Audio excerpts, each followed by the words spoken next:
Welcome to something special. Welcome to TEDx. This TEDx event is part of a global conversation that takes place every day in every corner of the world. In schools, in theaters, in workplaces, even in prisons, people gather to hear the best ideas bubbling up in their communities. More than 3,000 TEDx events are held every year in 170 countries. It's a remarkable thing. TEDx events are self-organized under a license from TED, a non-profit organization devoted to discovering and sharing powerful ideas in the form of TED Talks. It's not TED itself, but your local TEDx team of volunteers that has done all the work to put on today's event, including booking all of the speakers. It's this team's ideas, dedication, and time that have made this possible. We really hope today's program sparks an exciting conversation. This is a day for curiosity and for skepticism, for inspiration and for action. The more you enter into it, the more you will take out. And now, on with the show. TEDxBabsonCollege is completely organized and run by students. We were able to bring this to life thanks to our greatest support, Babson College. We are honored to be a part of the Babson College community, which has had the power to bring everyone together, even under a life-altering pandemic. The college, just like many other institutions, has gone through a tough transition, but the focus has never changed: maintaining students' education. Through Babson College's own resilience during these times and the college's demonstration of how to successfully navigate a global challenge, we wanted to share with you a few words from our college's president, Stephen Spinelli, of how Babson College has bridged the gap and broken the norms to enable us to successfully showcase this event. Thank you, Babson College, and thank you, President Spinelli, for leading these efforts and inspiring us all.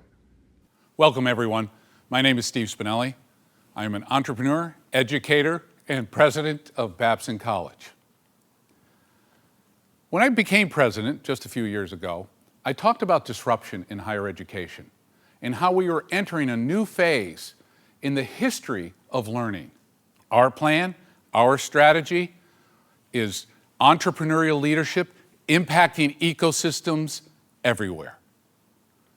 It is very much being pressure tested by COVID. The reality of that is that we pivoted very quickly. We are proving, I think we may have proved, that we're an entrepreneurial organization. 651 courses converted to online learning in 12 days. 450 faculty members trained to deliver in a hybrid situation. 65% of classes face-to-face and 35 in WebEx format. Babson's role? Educate leaders. People who will view challenges as opportunities, who are nimble and innovative, who create and grow value for themselves, individuals, enterprises, communities, and society. They produce solutions for complex and urgent problems. That's Babson College. Good morning and good afternoon to all of our viewers today. We're Sue and Kenza, this year's TEDxBabson College co-chair. We're extremely excited to share with you this amazing idea we're spreading that we have planned for you today from some one-of-the-kind speaker. So much has happened this year already, and certainly a lot has happened in 2020. In fact, part of what happened in 2020 was TEDxBabson College having to be canceled a few weeks before the event. So really, this event we have planned for you today has actually been in making for 2 years. We carried over last year's theme, Bridging the Gap, with an additional emphasis this year on life pre and post-pandemic, and adding Breaking the Norm. As such, it was only normal for us to call back our 2020 co-chairs. And if you give me 1 second, I'm just going to let them join this meeting so that you can all meet them. Hi, guys. Welcome. So to all of our viewers today, the four of us will be your co-hosts. as we collectively all learn how others have bridged the gap and broken norms, so that we can all feel a little more confident in the new normal that is yet to fully set in. But before we dive into this event, Kaylin and Amir, can you please tell all of our viewers a little more about the theme and what our viewers should keep in mind as they listen to the talks today? Sure, Kenza. Last year, when we came up with this theme, we envisioned the idea of bridging various thoughts and perspectives together. We wanted our audience to have a chance to hear about different points of view on topics that are all around us. We wanted to highlight how two opposite points of view can coexist if we can bridge that gap in understanding. I'm glad to see that this year, the team was not only able to execute on our vision, but also surpass the ideas we had by having such amazing speakers come share their ideas with us today. Kaylin, do you have any tips for everyone watching today? Well, yes, of course. When you're listening to the speakers today, pay attention to how much a year can change. And really think about how you can connect to each and every one of these topics as you tackle the world as it is now. Today, our speakers have brought us several stories about how norms are meant to be challenged and broken, and how if you can bridge the gap between different methods of thought, you can create the space to innovate. Thank you. Thank you. We want to say thank you, everyone, for joining us today. But before jumping to our talks, take a few moments, settle on your couch, grab your favorite drink and also your favorite snacks, and get ready to watch what bridging gap and what breaking norms means to people all over the world. You'll also see the tremendous work that both of our teams have put into this event today. See you guys on stage. Hello everyone. Hello. Hola, buenas. Bonjour. Leute. 大家好。 A gap I want to bridge is the stereotypes between each ethnicity. In our healthcare system, Kesenjangan edukasi digital dan akses internet dalam pendalaman Indonesia. Between independent thinking and acro. O meu objetivo é trabalhar para preencher a lacuna do acesso à educação de qualidade no Brasil. The norms that I want to break is the housing rental market in China. Yo quiero romper las normas al crear un sistema educativo innovativo que le dé oportunidades a niños guatemaltecos que las necesiten. I want the humans to live on Mars in the future.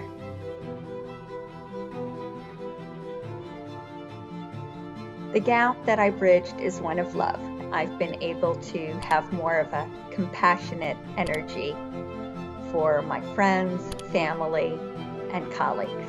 COVID-19 kept us isolated at home, but through teleconferencing, we still solved a lot of problems at work. ကျမဖြင့်ကျမလူမျိုးလူငယ်ညီမမျိုးသမီးများရှေ့စမ်းကနေစပြီးတော့ democracy ဒီနှစ်တွင်ကျမတို့ norm တွေကိုဖြိုခဲ့ပါတယ် La détermination est la clé, tous les ponts peuvent être franchis. This year's TEDxBabsonCollege is brought to you by you. Rinche, ini Joy Dame. Ivan dari Indonesia. Hola, mi nombre es Nicole, yo soy de la ciudad de Guatemala. Your stories and ambition to change the world has inspired us to work hard. Now, it's our turn to inspire you.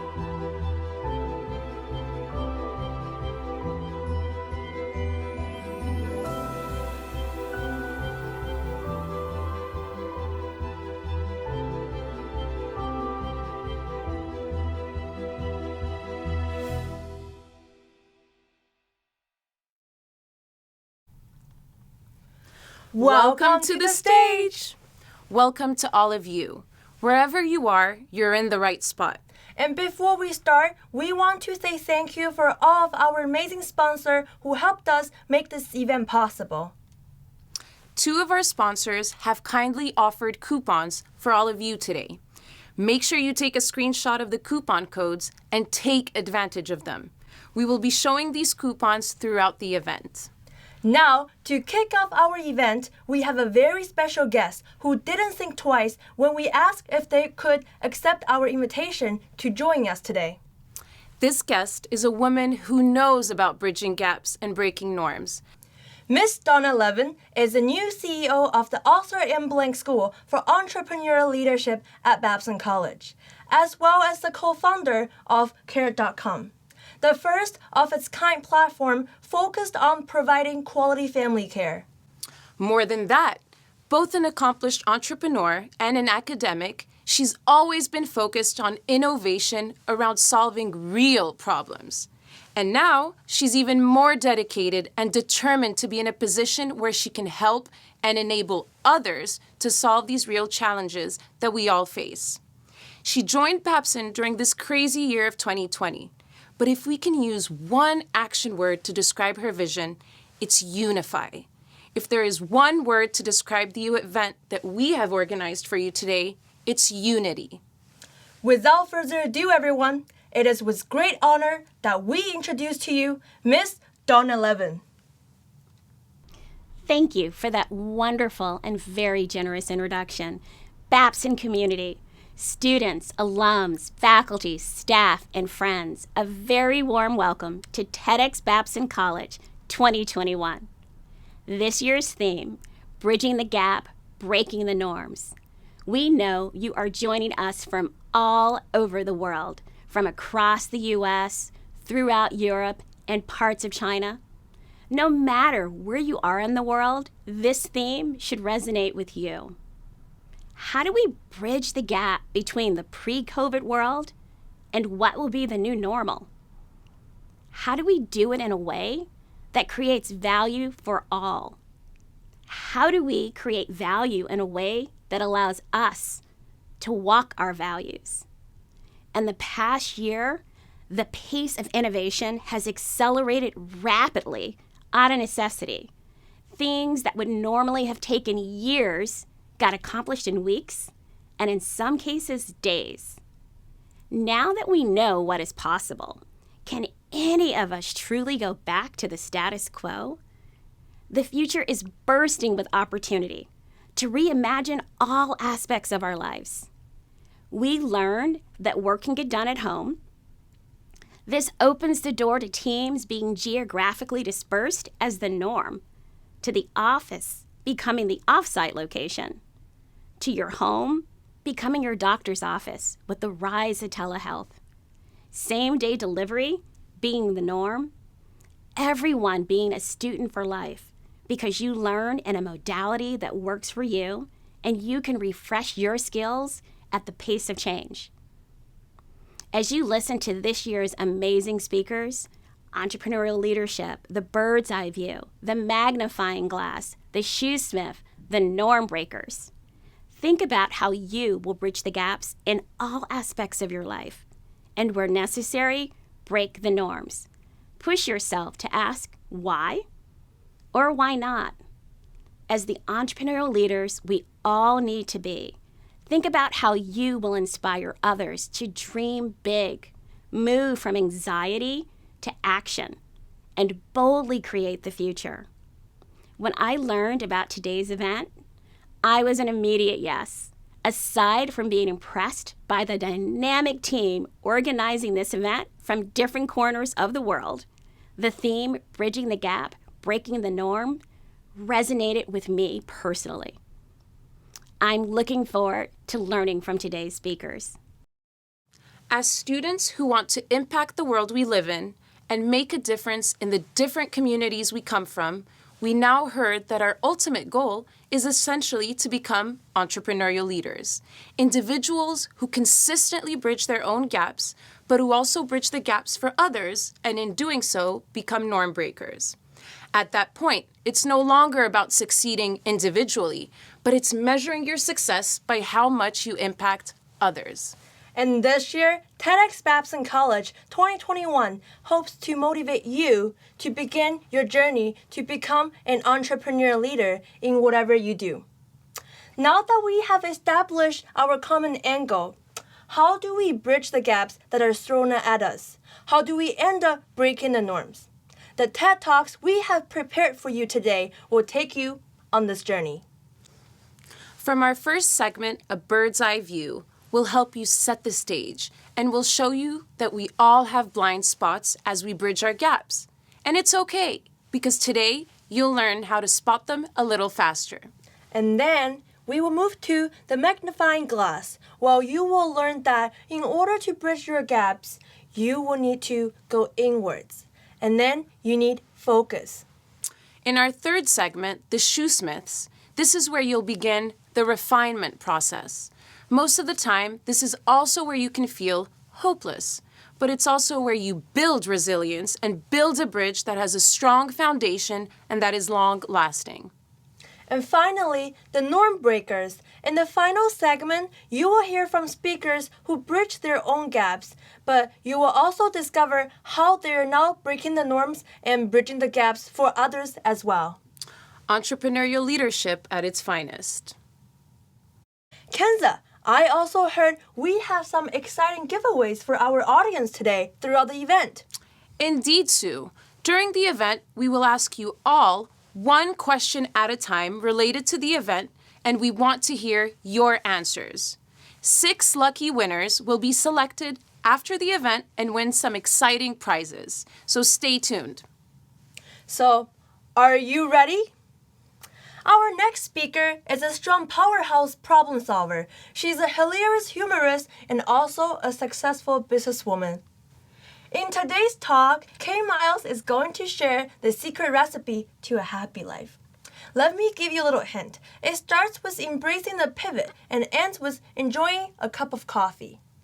If you want to know what happened to this woman and how she made her life celebratory, let's enjoy her talk, I Survived the Big C.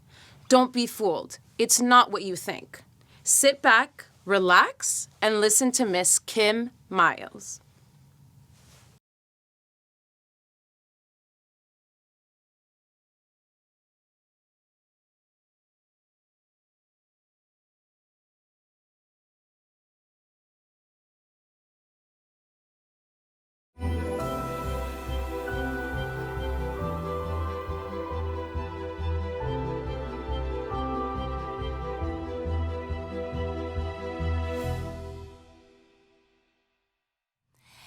Hello, I'm Kim Miles, founder and CEO of Miles & Heels Productions. I'm a powerhouse problem solver, motivational writer, humorist, and self-professed shoe addict. I am honored to be here giving my TED Talk today entitled, I Survived the Big C, Conformity. I bet you thought I was going to say cancer, didn't you? Or maybe you thought I was going to say COVID. Well, I have news for you. I have survived all 3. Fun fact, this TED Talk is happening exactly 4 weeks after I was diagnosed with COVID. COVID, of course, is the second C word for today. When I was originally selected to do this talk back in February of 2020, COVID was an unfamiliar acronym that was referring to something that was happening all the way across the globe in an isolated area. Here in the US, we were weeks away from that acronym dominating our news cycle. Last year, the TEDx theme for Babson College was Bridging the Gap. However, in light of COVID and how it has irrevocably altered all manner of living, it's only fitting to alter the theme to include ideas that also break the norm. COVID will forever be known as the life-altering circumstance that challenged any and all sense of normalcy. Just for fun, I actually Googled, when will we get back to normal? Not surprisingly, 2,540 million search results appeared relating to COVID. Which begs the question, what is normal anyway? Time will forever now be known as pre-COVID and post-COVID, and life during COVID has taught us endless lessons.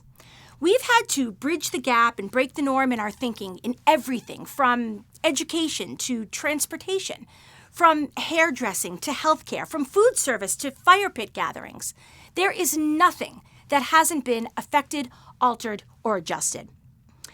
The biggest buzzwords over the past year have been pivot and unprecedented. We've all been forced to reassess how we approach our daily lives. But I'd actually like to take a step back before it was cool to pivot and necessary to pivot, long before the word Zoom was a verb, a noun, and a necessity.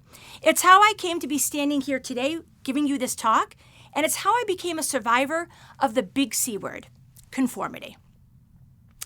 You see, if you told me 8 years ago that I would be standing here giving a TED Talk, I would have laughed. I mean, 8 years ago, I hadn't even thought of becoming an entrepreneur.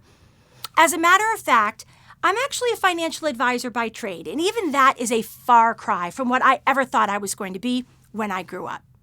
This is exactly the point of my story, of how I bridged the gap of all my many life experiences, broke the idea of what is considered the norm, and learned to embrace and love the version of my life that I've chosen to lead.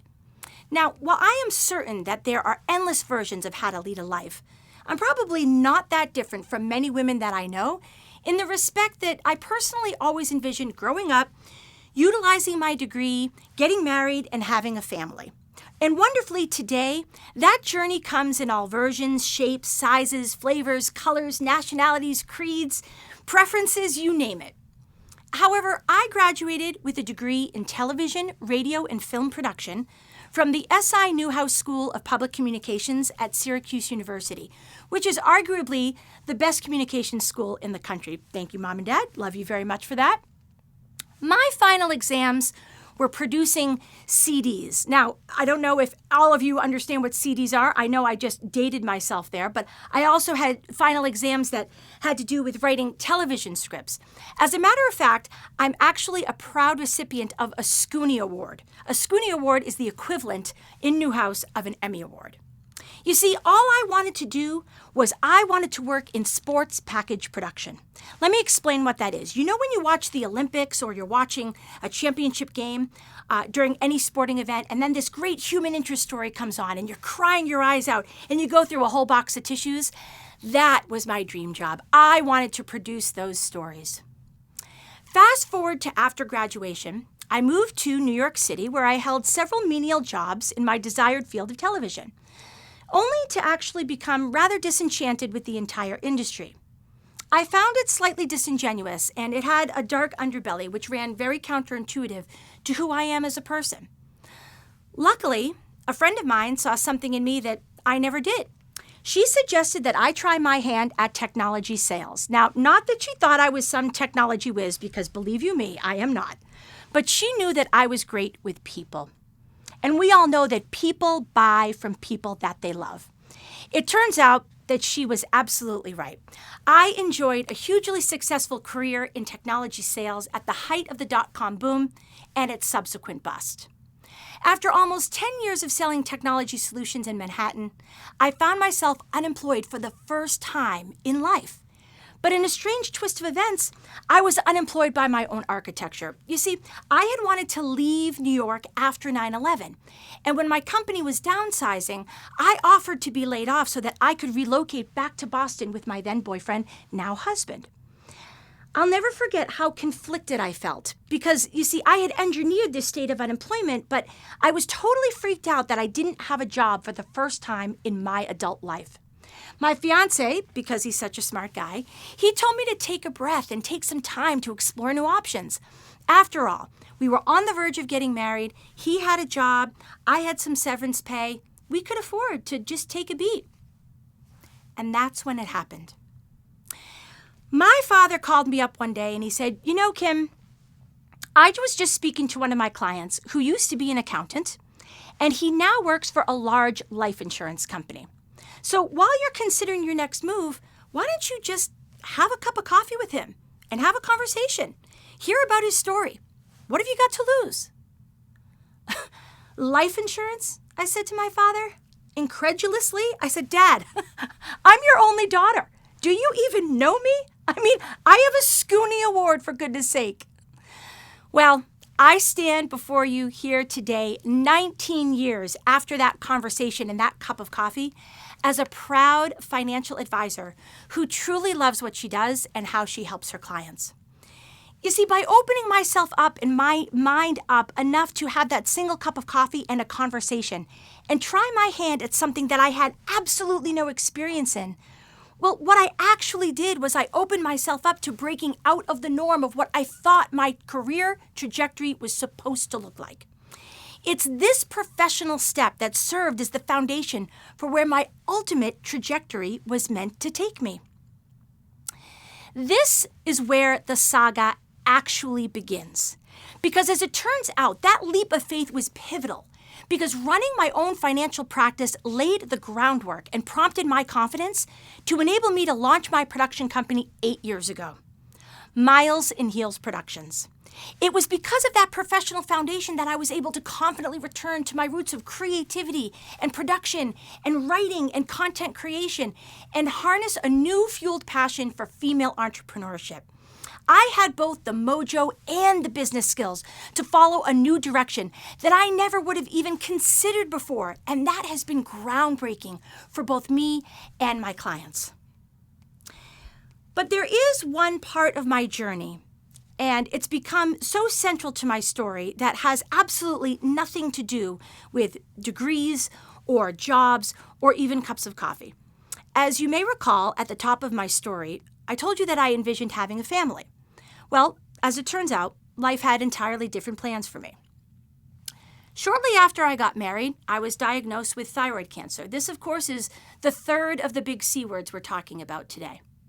I'm a very lucky survivor, and I'm very grateful, not without a few minor scars, of course. But the one thing that people may not realize is that while you're going through treatment, doctors really ask that you don't get pregnant.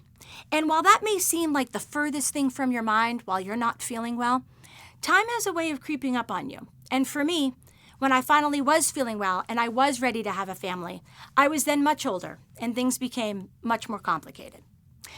According to a Forbes article from May of 2020 about millennial women who are delaying having children because of their careers, the Department of Health and Human Services actually reports that 12 to 13% of all couples struggle with fertility. Well, I guess that is just another club to which I belong. I mean, after 2 unsuccessful IVF attempts, I did get pregnant on my 3rd try, but unfortunately, it ended before things ever really got started, and it was fraught with a whole host of tough complications. You see, in the first chapter of our marriage, my husband and I were dealing with my thyroid cancer diagnosis and then my fertility struggles. And instead of living our lives embroiled in yet another medical chapter, we decided we just wanted to enjoy each other and we wanted to enjoy our marriage. And we chose to be child-free. Hence the 4th C word, child-free by choice. Now, notice I said child-free and not childless. That is deliberate. Childless implies somehow that I am less than the next woman because I don't have children. I am not less than because I don't have children. My heart and my life are just as full as the next woman. Some may argue fuller. Don't get me wrong. I kick off my heels to all the mothers out there, holding it down with both families and careers. But I am just not so certain that I would have been able to make the same bold choices that I've made or had the same opportunities that I've had if I had a family. I run 2 very successful businesses, and I have a very full life full of friends and family and hobbies. And you know what? There is nothing wrong with that. Oh, you'd be amazed at the reactions that I get from other women when asked what seems like innocuous questions. These questions often come in presumptuous forms, such as, how many children do you have? Or, where do our children know each other from? Well, when I answer, I don't have any children, I'm usually met with one of 3 faces. There's the, holy crap, what conversation did I just walk into? That's always a fun one. Then there's the, you have no kids? You might as well have 3 heads. And then, of course, there's my personal favorite. I have to go. I have absolutely nothing to talk to you about. Ugh, but those are not the right questions to be asking each other. Why is it that one assumes that children are always a part of the equation or even marriage? In a poll conducted by the New York Times in 2018, it was reported that of adults aged 20 to 45, 36% of them said that they didn't want children or were unsure. 34% of them said that they hadn't found a partner. 31% said that they couldn't afford childcare, and 30% said that they did not want to have children at all. You see, different people have entirely different definitions of what their normal looks like. When it comes to family or career or marriage, how about learning about a person as a whole before jumping to conclusions about another female? Conclusion, yet another C word. I don't know your backstory and you don't know mine. Let's get to know each other before we pull the judgment card, shall we?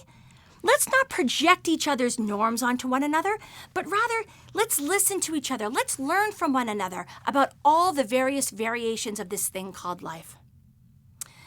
Embracing the pivot, bridging the gap, breaking the norm, having that cup of coffee, that's the secret recipe to a happy life. I want students, people everywhere, but especially women, to understand that their path in life is not always glaringly obvious.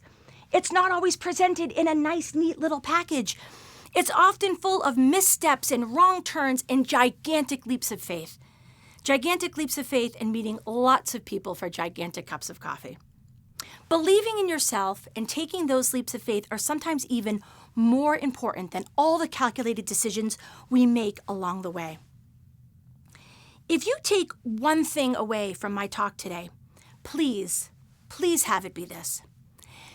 Bridging the gap between our perceived projected future self and our actual present-day self is an act of self-love and acceptance. Just because I'm a woman, it doesn't mean that my past should be predetermined for me. It doesn't mean that I should be expected to have children, biological or not. That decision is mine and mine alone, and I should never be judged for whatever decision I made.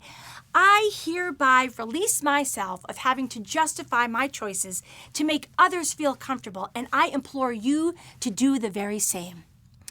That big C word, conformity.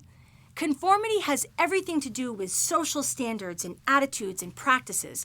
It follows comfortable norms and compliance. We are the only ones who can define what our new normal is and should be. And if we haven't learned how to adjust to what a new normal looks like in this day of COVID, then I'm not really sure what we've learned. So I challenge you here today, write your own script, live your own unique version of your life, and define it for yourself and yourself alone. Play by your own rules and nip conformity in the bud and become a survivor of that biggest C word of all. Let's start to champion our own choices and have the only C word worth using be that of celebration of each other. Thank you.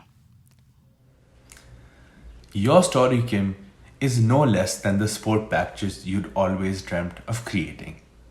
Thank you for encouraging me, like the many others here, to try something new, to not succumb to yet another C, circumstances, and to go out and have that coffee that could change the rest of our lives. And now, I'd like to introduce you to Dr. Fatima Cody Stanford, physician and scientist at Mass General Hospital and Harvard Medical School. Dr. Stanford today will talk about the 3 pandemics which are new yet familiar at the same time. I would urge you to pay close attention to those 3 separate pandemics that could also be intertwined with each other, affecting us or the people we care about.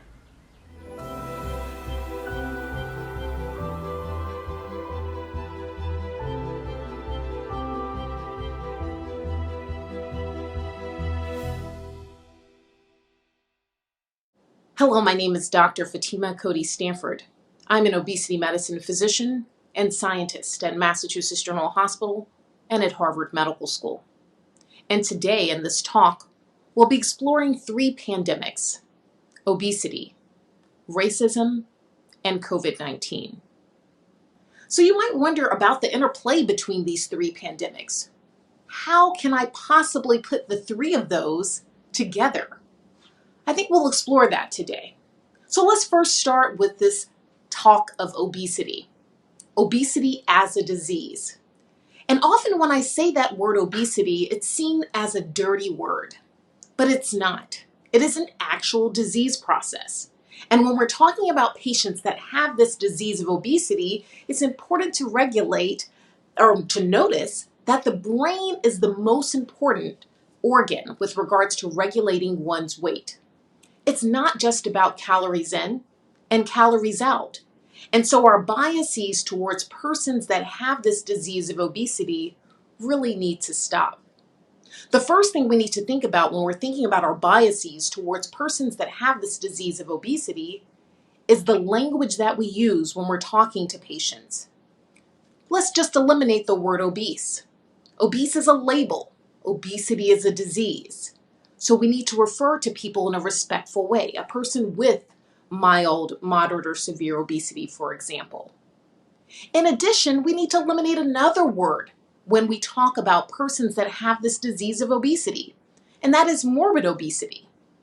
As you might have noticed, COVID-19 has killed over 500,000 individuals here in the United States, but we don't call it morbid COVID. Also, we know cancer can kill you. We don't call it morbid cancer. Heart disease, another thing that can kill you. We don't call it morbid heart disease, but we continuously use the stigmatizing language to talk about patients that have this disease of obesity. So let's go back to obesity, the disease, controlled by the brain. And the brain sends signals to different parts of our body, to our fat tissue, what we call adipose tissue, our pancreas, our large intestine, our small intestine, our stomach, send signals back to the brain to tell us how much to eat and how much to store. And the hypothalamus is the most important part of the brain in terms of telling what we do. In terms of the different origins of obesity, genetics, environment, development, and behavior all play a role in a person's likelihood of having this disease. But what we do know is that is impacting us quite dramatically here in the United States and around the world. Over 42% of US adults have this disease of obesity. Almost 20% of our pediatric patients, which are children and adolescents, have the disease of obesity. How can we grossly ignore such a large portion of the population?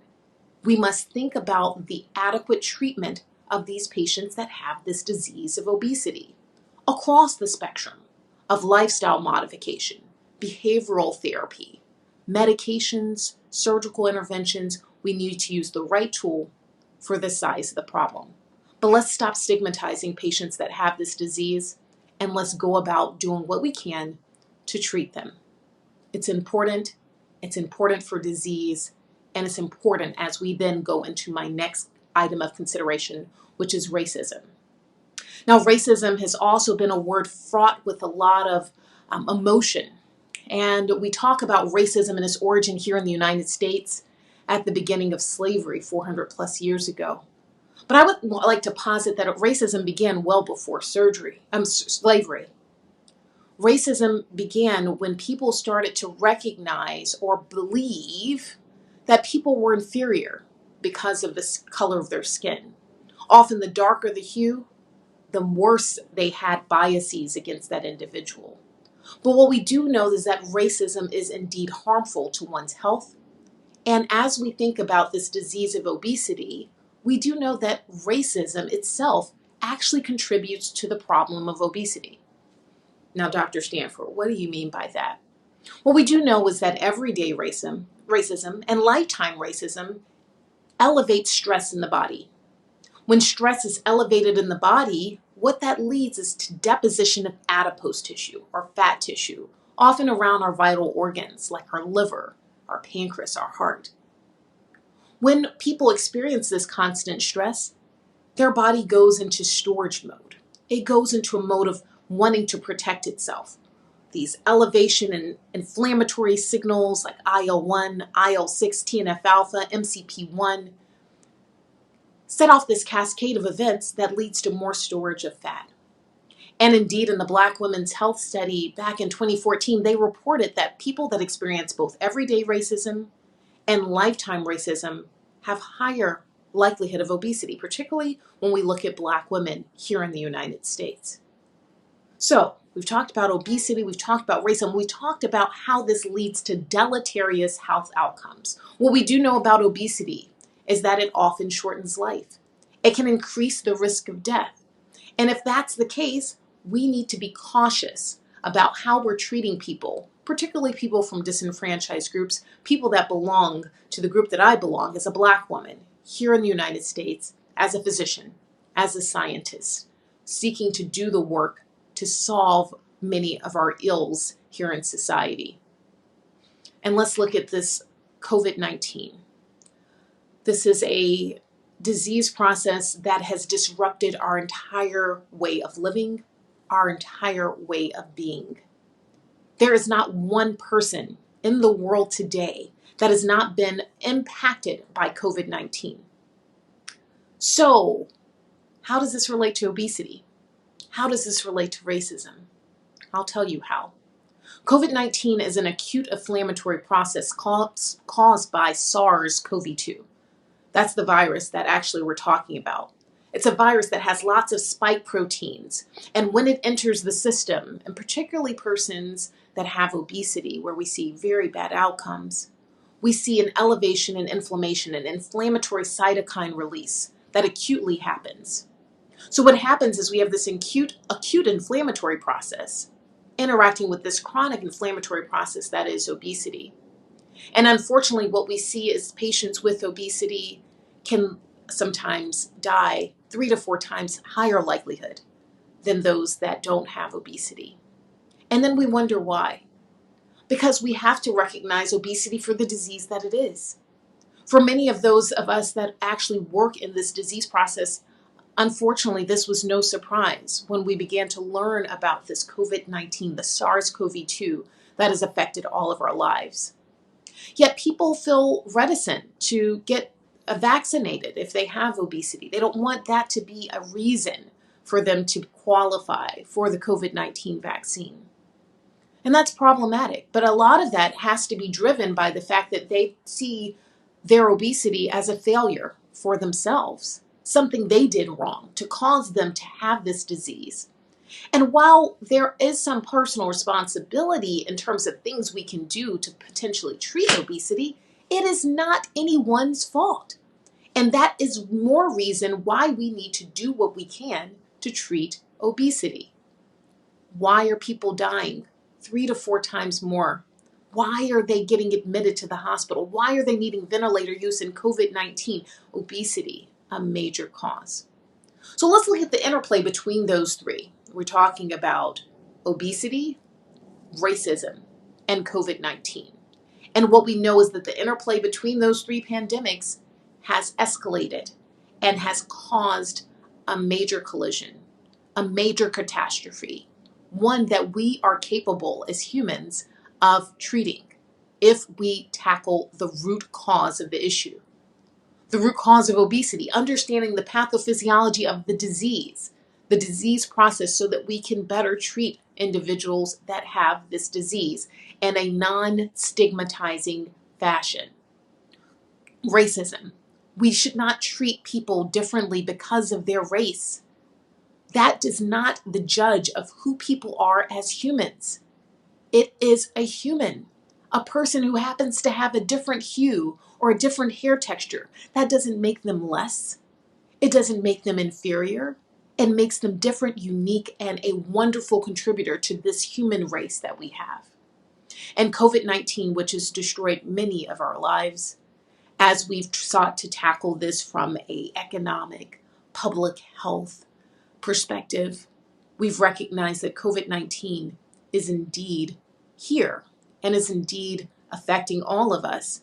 And what we need to do is think about how we can do better work to treat people for that pandemic, but treat people for all three of these pandemics that happen to be here all at the same time.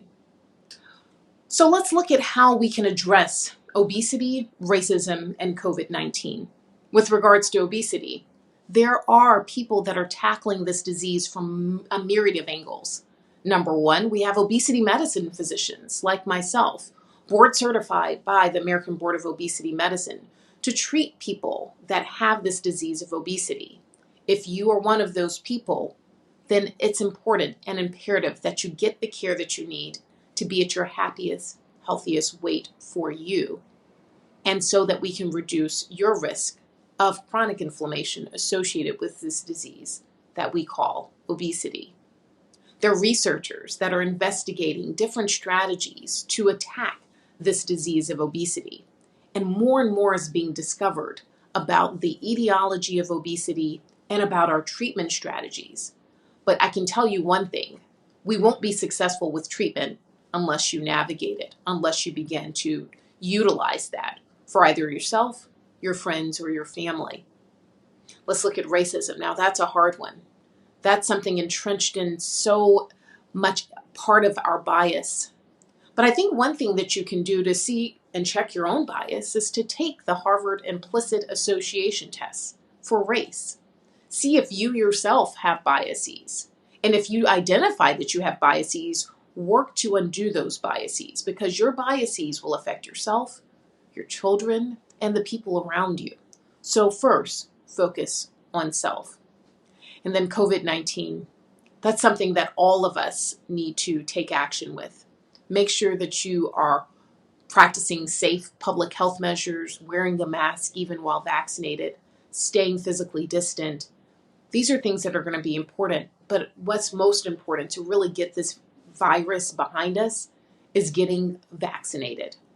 Making sure that you follow and learn what happens with your vaccine and how you want to make sure that you get the 2 doses, if those are the vaccines that you pursue, or 1 dose. And make sure that you stay safe and encourage others around you to do the same thing. So, going back, we have obesity, we have racism, we have COVID-19, we have strategies to address them, but we need each and every one of us to be involved in this really, really heavy work. It's work that I've committed my life to.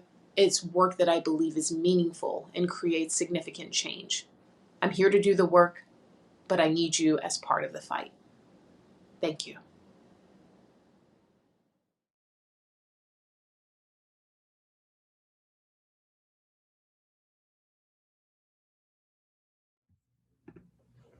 Obesity, race, and COVID-19. These 3 pandemics have impacted the world around us, and probably each of you in a way that only you can really articulate. The path to treating all of these lies with tackling the root cause, as all 3 of these pandemics are so deeply intertwined. We all still have some work to do, but Dr. Sanford has given us a great first step by providing us with awareness. She definitely taught me more than I knew yesterday. And now it is with my great honor that I get to introduce our next speaker and a dear friend of mine, Carol Gil-Vasquez. Carol is an assistant professor at the Department of Economics at Nichols College. Carol is an economist and an anthropologist at heart. And as she shares her perspectives on gender identity in today's society, I challenge you to listen and take note of your own unconscious biases.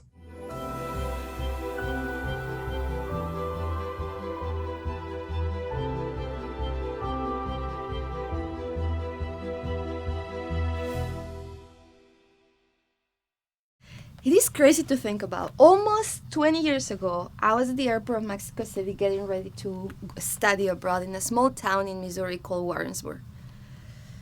8 years ago, almost 8 years ago, I was ready to move to the New England area from the Midwest to work as a professor of economics in a private college.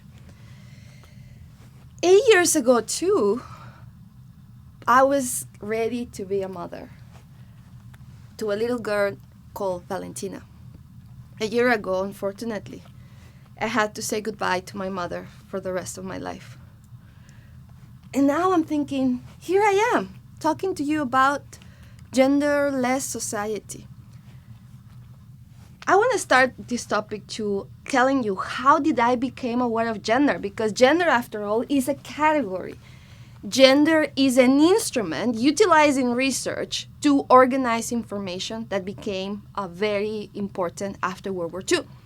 So when I was a little girl, I remember my father telling me, Carol, do you help me to change the oil?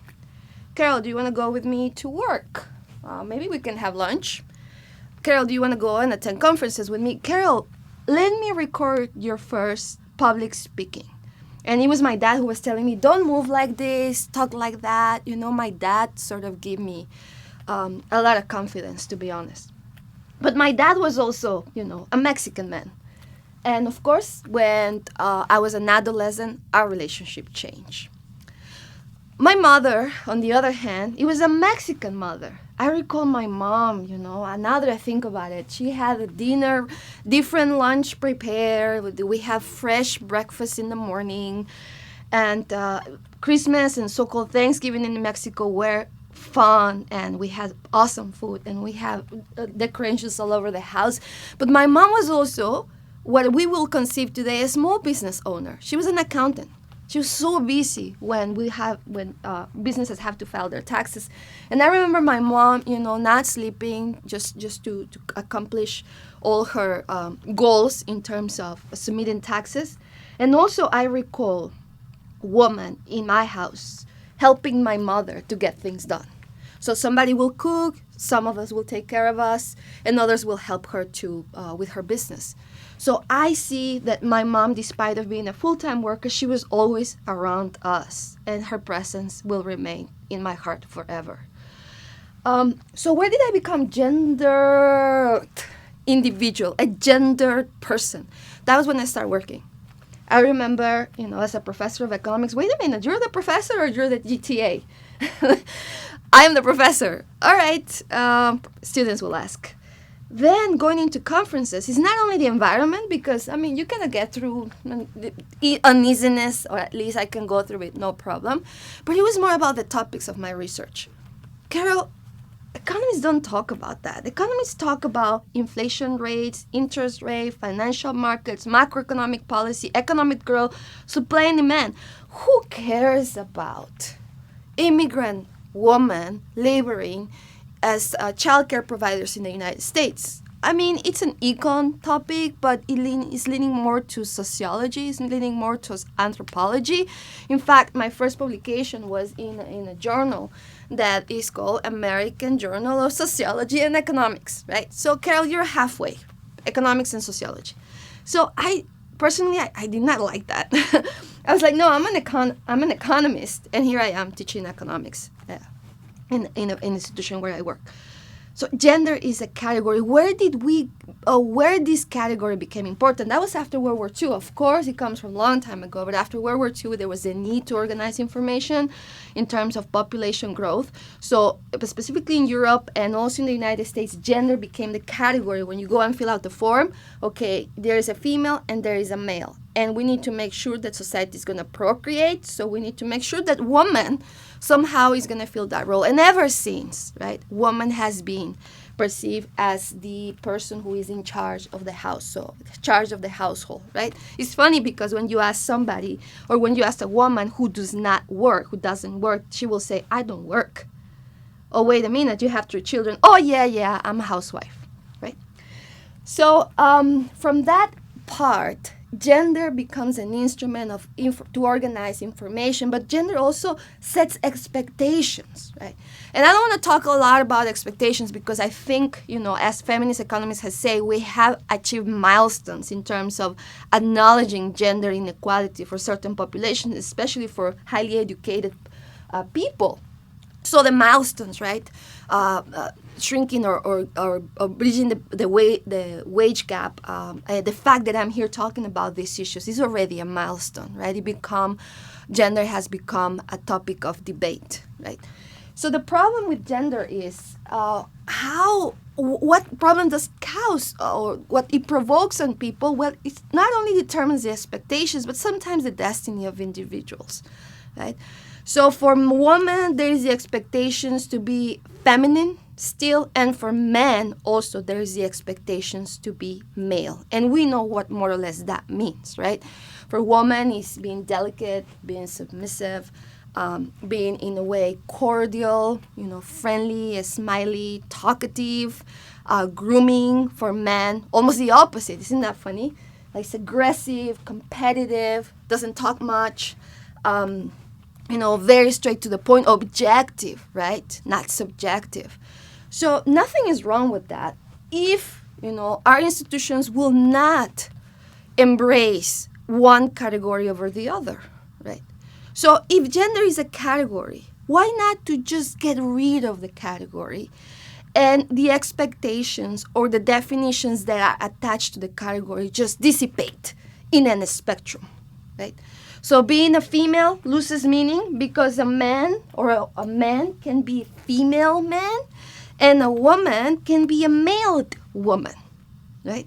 And I think that's where we're working on. We're working on that spectrum to kind of dissipate the expectations and have no problems with having sexual orientation. And I think in that sense, the sexual orientation battle is gaining a lot of strength right? And the transgender movement is precisely this fighting the spectrum between female and male in terms of sexual orientation. And of course, companies are also, in particular in the United States, are also working in that sense, right? But gender inequality exists. And after COVID-19, gender inequality has exacerbated, right? In terms of the wage gap in the United States increased tremendously. So it was 82 cents for a dollar earned by a white man, and a white woman will earn 83 cents, right? And now it has decreased below 70 cents. And when it comes down to, in terms of ethnicity, that share actually decreases tremendously. When it comes down to a woman who is a mother, the actual wage gap is huge. It goes all the way down to 50 cents when it comes down to Hispanic women compared to the earnings of white men. So how can we dissipate the gender categories that we have embraced? I will tell you about a little more about my story as a professor. Right? And as a feminist, I will categorize myself. So when I became a woman, I started working at the same time. I actually defended my dissertation when Valentina was a few months, and I attended the conferences, and I was still breastfeeding, so it was a little messy, but I did it. And it was a struggle, right? What am I supposed to do? Like, I really want to advance in my career. I want to become a professor. I want to become a researcher more than a professor. Well, I have to go to conferences. I have to do this. I have to do that. I have to continue working. Actually, took like 2 months off work. And when I came back, they were like, Carol, are you sure you want to come back? I'm like, yeah, no problem. But that no problem was actually not very authentic from my side. I did have a problem. I felt guilty all the time. And of course, the guilt came from me. And a lot of people will say, well, Carol, it's natural that you feel guilty. The nature tells us that we have to be by our children. You have to breastfeed. There is nature. Nature is talking. And I would say, yes, but you took maternity leave, right? So when I was ready, maternity leave for the United States means, less than 3 months or 3 months. In other countries, like in Sweden, there is a law that actually gives parents a year, right? So when I was preparing for this talk and trying to get very succinct and to the point, I read an article as an economist and as an academic, as an anthropologist, that spoke about paternity leave. I never thought about paternity leave. I couldn't believe it. Here I am, read, speak 3 languages, travel the world, I have so many different papers written, and it never occurred to me that there was paternity leave. Of course, I'm an immigrant. I come from a country that, it's very driven by the notion of motherhood. Of course, the United States too, but in a different sense. And I couldn't believe that I've learned a couple of days ago that I never thought about paternity leave. So I realized that I have embraced, despite the fact that during my childhood, I was not aware of it, that I have embraced gender through motherhood. Why? Because I could not even think about the fact that my husband could take paternity leave. Right? So how can we dissipate these gender categories that we have built throughout the years? Right? I think by acknowledging our unconscious biasness, by admitting that we have been raised in a society that has set certain expectations despite the levels of education, despite the levels of exposure now to what we consider the battle of gender inequality. How can we go from here? How can we actually start to dissipate or to sort of destroy those expectations that we have in our unconscious, at the unconscious level? Well, one of them is reading. I did that, right? But the other one is to pretty much set your spirit free. Gender sometimes plays a role, and as Foucault will say, will play the role of surveillance, monitoring your behavior as a man as a woman, because this is not just about women, it's also about men. Men have set their own expectations as well, right? In the sense of paternity leave, it will probably be, well, I can take paternity leave. Oh, never thought about it.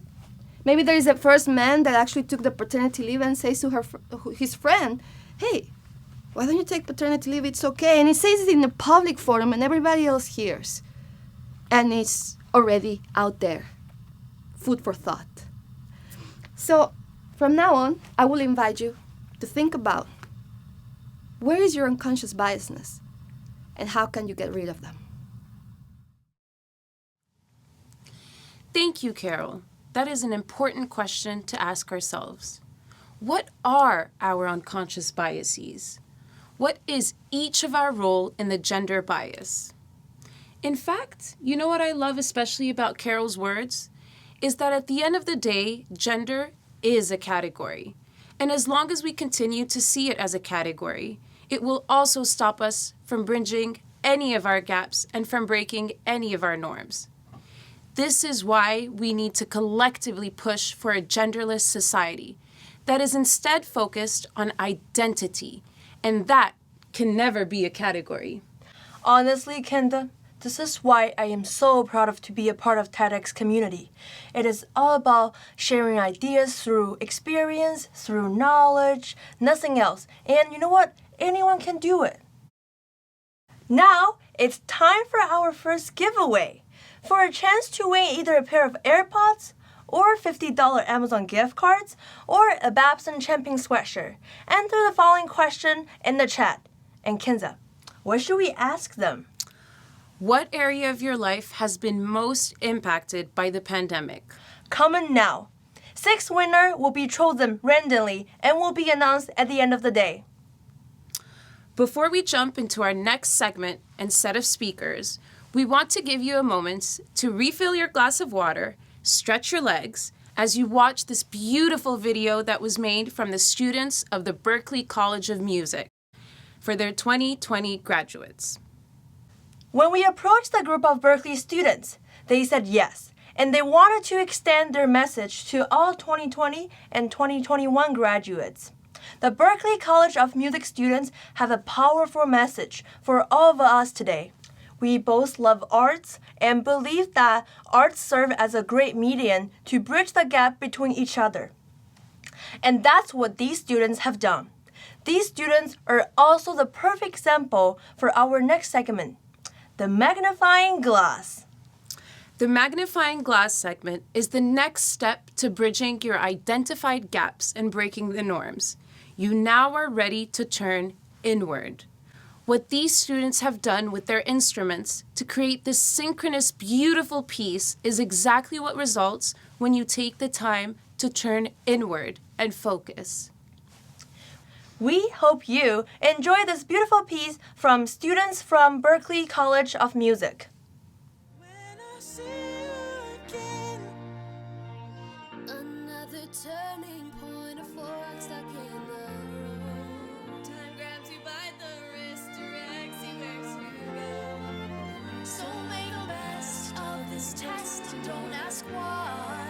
It's not a question, just a lesson learned in time. It's something unpredictable, but in the end it's right. I hope you had the time of your life. Had the time of my life. And I've never felt like this before. Yes, I swear it's the truth. And I owe it all to you. I had the time of my life.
Welcome back. To open up the magnifying glass segment, this next speaker is a coach, a consultant, and also a success manager at HubSpot.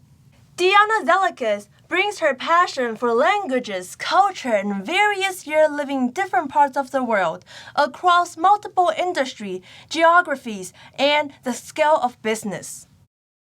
She has traveled to over 18 Latin American countries as a speaker in several digital conferences and delivered over 100 workshops to educate and inspire fellow Latino leaders, students, business owners, and entrepreneurs.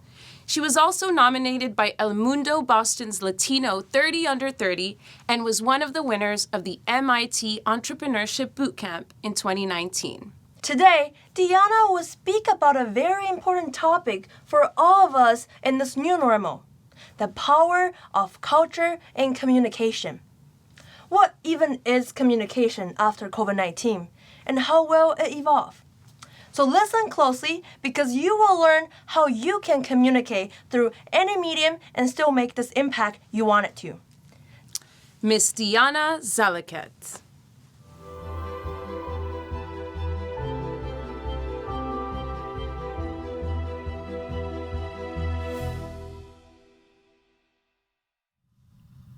When was the last time you shook hands with someone? A lot about the way we communicate has changed. The greeting for our new normal is eye contact. It signals that a person is present, engaged, and connected. It activates your social brain, your intentions, and your emotions. I want to offer you a perspective that can significantly change your life. What if I told you that eye contact may govern how successful you are? Take feedback I received after an interview. Your lack of eye contact made you seem unprepared and insecure. You aren't really a culture fit. The act of being seen is as important as being understood. Eye contact matters. But what's even more important is that eye contact means different things in different cultures. For some, eye contact is a sign of confidence and attentiveness. We assume that if someone looks away while we're talking to them, they're uninterested or looking for someone else to talk to. For others, too much eye contact would actually be considered aggressive and confrontational. Avoiding it is actually a sign of respect for bosses and elders. Psychologists claim it can impact your attention, emotion, and even how you evaluate someone as trustworthy or intelligent. Now, what happens in the brains of two people when they make eye contact in a virtual setting? Studies show that when people made real-time eye contact, they mimicked one another's blinks, and the same regions of their brains activated. When the video was delayed or not presented, the synchrony stopped. Human interaction has changed drastically due to the pandemic. We've added another layer that further disconnects us. We paused our normal work routines, and many of us were forced into isolation. Although technology has improved our virtual experience, we've encountered a magnified gap between bias and cultural competence. The lack of social cues or emotions makes electronic communication more challenging. Since social norms and standards disappear in virtual environments, this new normal can lead to unintended consequences. Our culture governs our communication styles, that in consequence govern how we are perceived. And in many ways, our communication styles may be working against us by creating a biased perception of who we are, whether it be how we make eye contact or how we present ourselves in a virtual setting. So does something like unbroken eye contact and speaking up in a meeting determine who gets hired or promoted? Studies show that people in powerful positions usually reward styles similar to their own. Those who tend to be indirect when giving instructions are perceived as less confident. When work is accomplished in the privacy of a team, the outcome of the team's effort may be connected with the person who is most vocal about reporting results. So take cultures who tend to communicate more indirectly and place value on status. Their communication style makes them reluctant to put themselves forward, and they risk not getting credit for their contributions. We make judgment calls on who gets promoted based on who is participating more, and as a result, who moves up in an organization is connected to how we perceive others. but that perception may be flawed. Whether someone speaks up or not may also be connected to their culture and may have nothing to do with them being insecure or less confident. At one point, I learned the hard way that in fact, any exchange of information can become the basis for judgments or misjudgments about competence. After a recent training, I received a negative evaluation, so I asked my supervisor for an explanation. He said that I knew less than my peers. I asked how he had reached that conclusion. He said, "You ask more questions." So asking more questions may be applauded in some cultures, but could play against you in others. When I started my career in the US, I naively believed that if I was always on time, never said no to a project, didn't contradict others, met all my deadlines, and gave my best effort, I would quickly move my way up the corporate ladder. I was wrong. I had a bigger problem. My indirect communication style was getting in the way. I felt that I might not be accepted if I shared an opinion that was contrary to what others believed, so I avoided voicing my ideas in group settings. I gave my power away to others by assuming that their viewpoints held more weight than my own. I allowed myself to speak only when I knew my comments would be met with approval. And I was constantly told to be more assertive and hold the line with your customers. This created constant pressure in my mind to be careful about what I said and how I said it, and I became overly vigilant about how my comments were received. So what happens when you put someone quiet with someone who is loud in a virtual meeting? The louder the other person gets, the more quiet the other one gets. Instead of mirroring the energy with our voice, we do the opposite. We join calls with colleagues from various countries, cultures, and time zones, and some want to occupy all of the meeting while others never really speak up. How much of that has to do with their culture?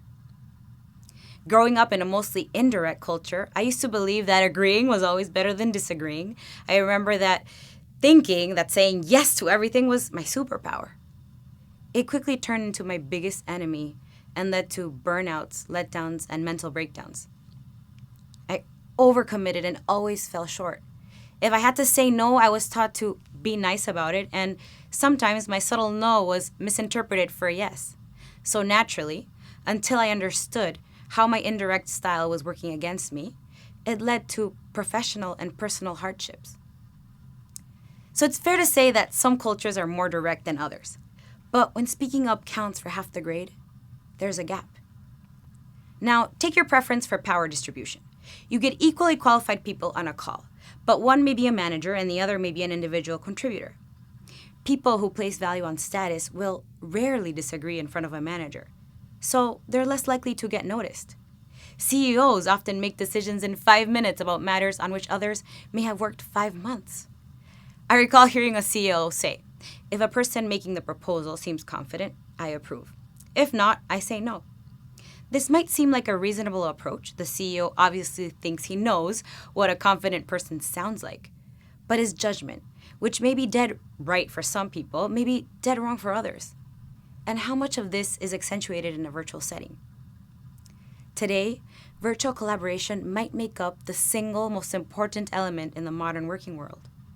So, how do we manage the cultural differences that are inevitably present in the new normal? It starts with awareness. Each of us has his or her own distinct personality. On top of that are tendencies, assumptions, and reflexes handed down to us by the history of the communities we grew up in. And those differences are very specific. So of course our ability to succeed at what we do is powerfully connected to where we're from. Who we are cannot be separated from our culture. And when we ignore that fact, we fail. How others perceived my indirect communication style is proof of how misunderstanding can lead to bias and how, if left unexamined, can stop you from being successful. Awareness is just the beginning. Action needs to follow.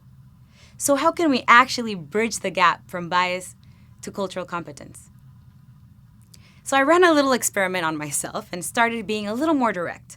I began to say no more often, tried cutting my sentences in half, got to the point faster, and I realized it was okay to speak up in front of others and give them feedback more openly regardless of their position. My life changed forever. I began to get noticed in the workplace and realized that a small style switch did the trick. So how can you apply this to your life? Take a common scenario in which you're giving or receiving feedback.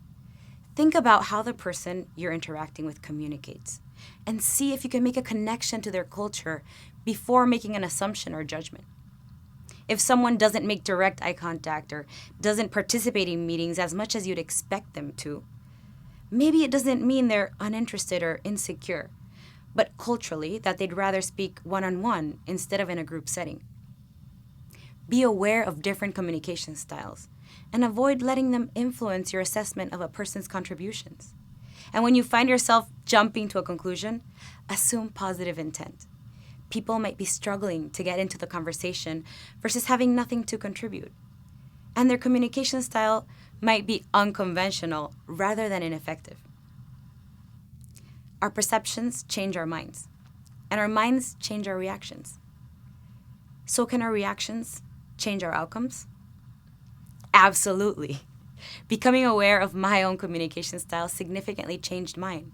This tiny shift in my communication style stopped my brain from judging how I think and feel about myself and how I perceive others. Here's where it all came full circle. For the last 9 years, I struggled with feeling a void in my life. We'll call it a sense of belonging. Leaving my family in South America to start a life in the US was one of the hardest things I ever did, but mostly because I was stuck, not believing that I could do it or that I'd ever make it here. I remember being hired for my dream job and letting the recruiter know that I would be thrilled to accept the offer, but that I also needed help getting my US permanent residence. The recruiter said, "Hold on, we weren't aware of this. I'm not sure we can do this for you. I'll call you back." Those 5 minutes were the longest I've ever waited. When I got the go-ahead, I thought to myself, wow, I can't believe it. I got so lucky. I really shouldn't be here. So for years and years into the whole process, I kept trying to overcompensate and overachieve. I thought the US government would figure me out and find out that I wasn't worth the green card and that it would be denied and that I'd be deported. It wasn't until a few weeks ago that I finally got it in the mail, and on that day, everything just clicked in my head. 2 things happened. First, my feelings of doubt and insecurity disappeared. And second, I realized that none of my imposter syndrome had to do with where I'm from or what my cultural background is, but all to do with how my culture was impacting the way I communicate. So I stopped letting that get in the way of my success. Instead of using my differences as an excuse to why I'm so verbose and not as assertive as my American colleagues, I style switch when I have to. And guess what? It works. So I ask you to do 3 simple things that can dramatically change the outcomes in your life and in turn lead you to believe in yourself and in others. First, get to know yourself. How do you derive your identity? What is your preference for power distribution? How do you make decisions in ambiguous situations? How do you communicate, directly or indirectly? Do you prioritize tasks or relationships first? There are many cultural tools in the market, but I personally found GlobeSmart very helpful. Second, get to know others. And third, learn how to bridge your differences so you can build on your similarities. How we talk and listen are deeply influenced by cultural experience. Communication isn't as simple as saying what you mean. How you say what you mean is crucial, and it differs from one person to the next, because using language is learned social behavior. Although we might think that our ways of saying what we mean are natural, we can run into trouble if we interpret and evaluate others based on our assumptions. The trend towards a more intercultural work environment is speeding up in the context of the pandemic. So next time you find yourself in a cross-cultural or virtual team, try focusing on these 3 steps and incorporate them into your work routines. Pro tip: no matter where you're from or what culture you represent, how you view yourself is how you treat yourself. So inhale confidence, exhale doubt. You are what you give. So go share this information with someone who needs it the most. Gracias.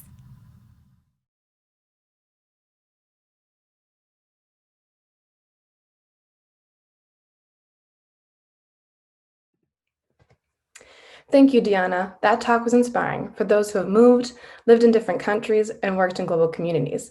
But even more important, for those who have never taken the time to think about how much their perspective truly biases them. Communication is imperative if you ever want to get anything accomplished. And over the past year, I have really learned how important nonverbal communication truly is, and how that all starts with eye contact. I can imagine you've all been there, sitting in front of the screen, trying to figure out the proper time to unmute yourself or how to get somebody's attention, when that little hand-raising icon at the bottom of your screen conveniently disappears. We're constantly learning different ways to communicate. And like Diana, we need to learn how to style switch based off of the setting that we are in. And that all starts with really getting to know yourself so that you too can start bridging the gaps in your own life. And now it is with my great pleasure that I introduce Michael Dandrieux. Michael is a French sociologist and founding partner of Eranos, a consultancy based in Paris and Seoul, reconciling companies and society via the means of humanities and consulting.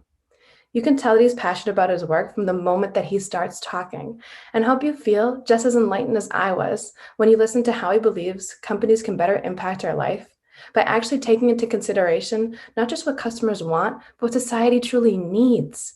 Really do want these companies to understand what being an industry of life truly means.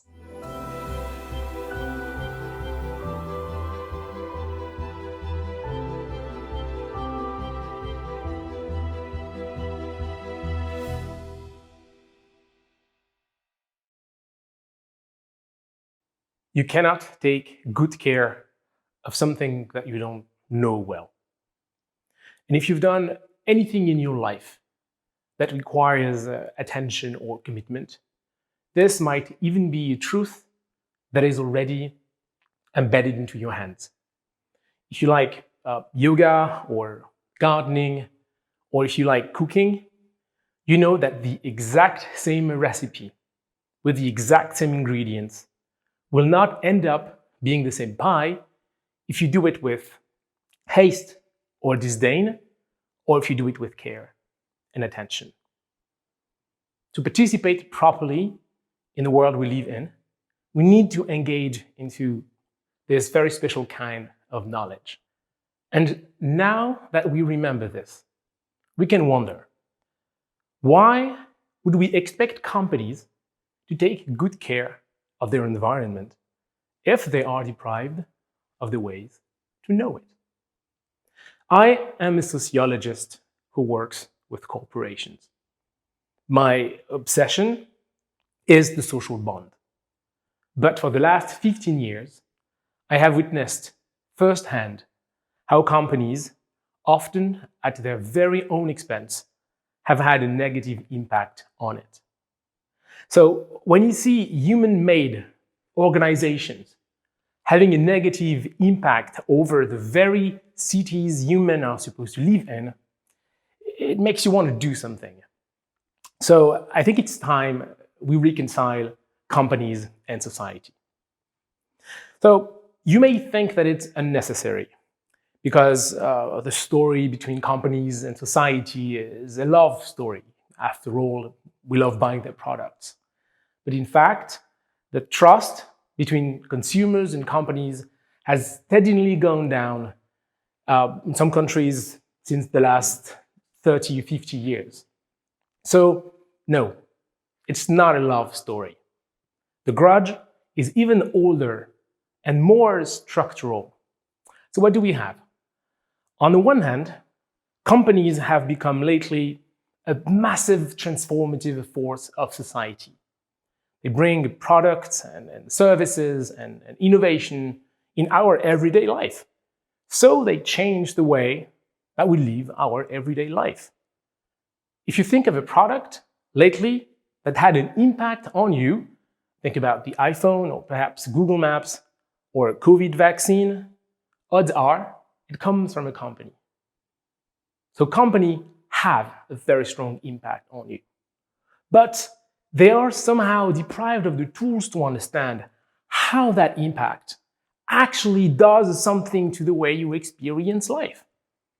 They act as blind actors. And on the other hand, you have society. And society has built a tremendous amount of tools to understand itself. These are humanities. Humanities are the set of practices that allow us to understand the vast variety of the human phenomenon. Sociology, anthropology, philosophy.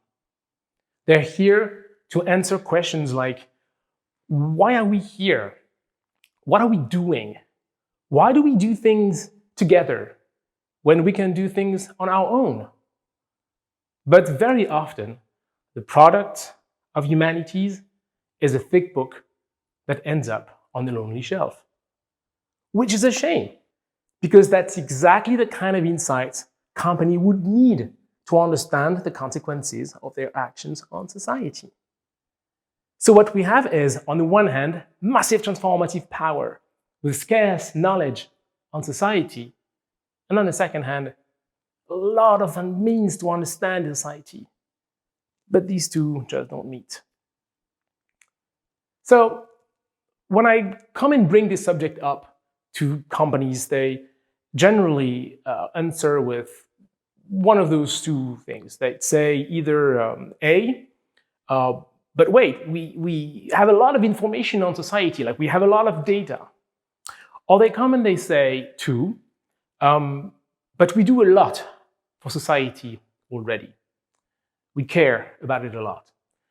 Sadly, when you look at those two things closely, it turns out that they're not exactly true. So, A, they say, but we have a lot of information about society. What's true is that we have a lot of data about society. The data we have about us has never been so big. But data and knowledge are two different things entirely. Think about data as a dead piece of information that slips somewhere and you can go and get it to navigate the world around you, just like GPS coordinates. But you wouldn't say that you know the city of Rome really well, even if you knew all the GPS coordinates of the city of Rome. It wouldn't make any sense. Knowledge is another thing entirely. When you start to know something, you create an attachment with it. Knowledge is binding. It makes you become a little bit the things you know. It's the reason why if you read the Wikipedia page about love or about grief, you haven't actually experienced love or grief. That's the reason why we say that we have known love or we have known grief. And when you've known love or grief, you have become that bit of love. You have become that grief. So, companies, you can have a lot of information about the world around you and know nothing about it. And two, they say, but we do a lot for society already. Well, it's true that a lot is made. But when you look at it closely, it has this kind of feeling that things are not made so as to come to heal the environment. They're rather made so that no one can come and tell you that you haven't done enough. If you think of, when you walk in the train stations and there's this little pond of water and then you have all of these black and yellow signs everywhere that tells you warning, it doesn't really feel like they're telling you, be careful, you're going to get hurt. It really feels like it's telling you, we have done so much to warn you that you can never come to us and say that we haven't done enough. It feels very self-redeeming and defensive. And I have seen this phenomenon so often that I had to come up with a name for it. I've called this lack of care by over-prevention. You do so much so that you can prove that you haven't done not enough. LOCBOP, lack of care by over-prevention. And all of this is actually the reason why we're standing here today and having this conversation. Because companies do not have the means to understand how they participate into the world. I'm standing in this beautiful theater in Paris, in La Scala, completely empty, and it shouldn't be like that. I shouldn't be here on that stage. I should be just there. And I should be having the life of my life. And I should be clapping. And on this stage, you should have hardworking, committed comedians doing this one beautiful thing that is a gift to our species. And acting symbolical thinking. But here we are, on that stage, having this conversation. And that's because zoonotic diseases, just like COVID-19, spread out when organizations, in spite of all warning, in spite of all deep knowledge of what they do, deforest, and venture into animal habitat. So, what can we do about this? Well, there's a pretty simple solution. Hire people from humanities to work in your companies. But don't hire them so they can give you better insights and you can sell more product or manufacture more consent.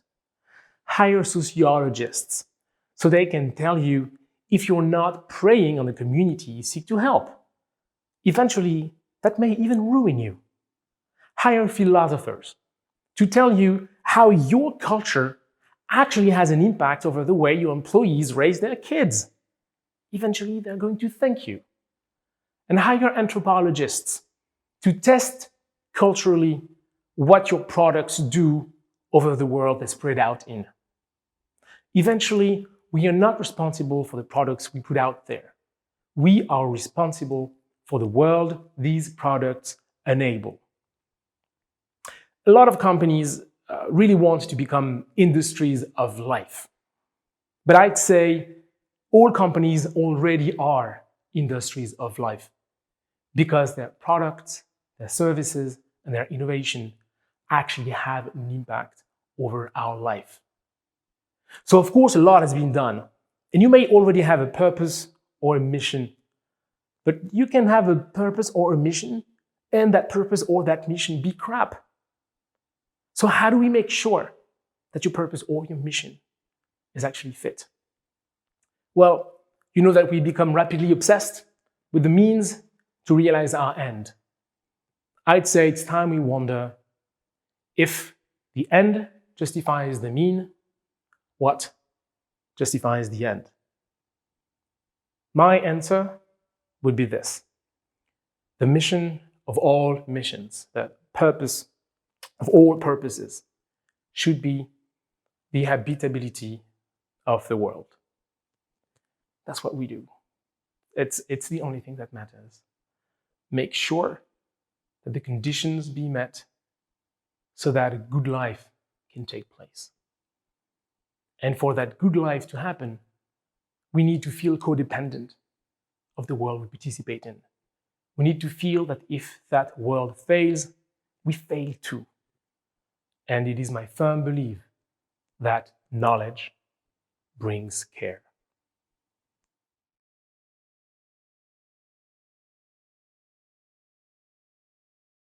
Thank you, Michael. The passion in your voice gave me hope that we'll reach a point where corporations and consumers would have a locus of concern beyond themselves. Never before had I realized the impact sociologists and philosophers could make in this number-crunching, money-minded corporate workspace. But now it makes sense, and I hope others can see it too. And now, to give us a peek into the future and how it may affect our day-to-day jobs and our lifestyles, it's my absolute honor, privilege, and pleasure to introduce one of my favorite professors at Babson, Dr. Sebastian Fixson. Dr. Fixson is a professor of innovation and design at Babson College, where I had the privilege of being his student in my design thinking class. His style involves explaining complex topics or concepts using everyday examples, visual cues, and very unique eye-opening assignments. Lucky for you, you'll only be witnessing the first two in his TED Talk.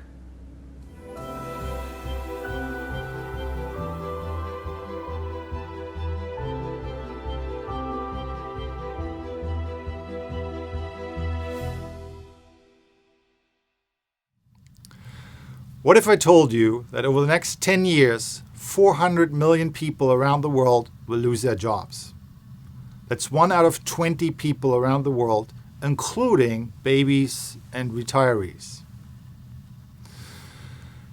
A recent research report came up with that number following some analysis of tasks and occupations that could already be automated today. This group of researchers concluded 50% of the tasks today could be automated with available technology. These numbers were pre-COVID. COVID obviously has accelerated this challenge, and these researchers updated their estimates, by raising the numbers up 25%. Now, so what is happening? What is happening to work and what can we do about it? To look deeper into this, let's go back in time first and look at how work has evolved over time. In the United States, 200 years ago, 8 out of 10 people worked in agriculture. Today, that number is less than 3%. Some of this work shifted into the sector of manufacturing, but peaked there at around 25% in the middle of the 20th century. All remaining work has moved into the sector that's labeled here other, predominantly services. Over that same time frame, the amount of work that all of us are doing has declined from around 3,000 hours per year to about 1,600 hours per year.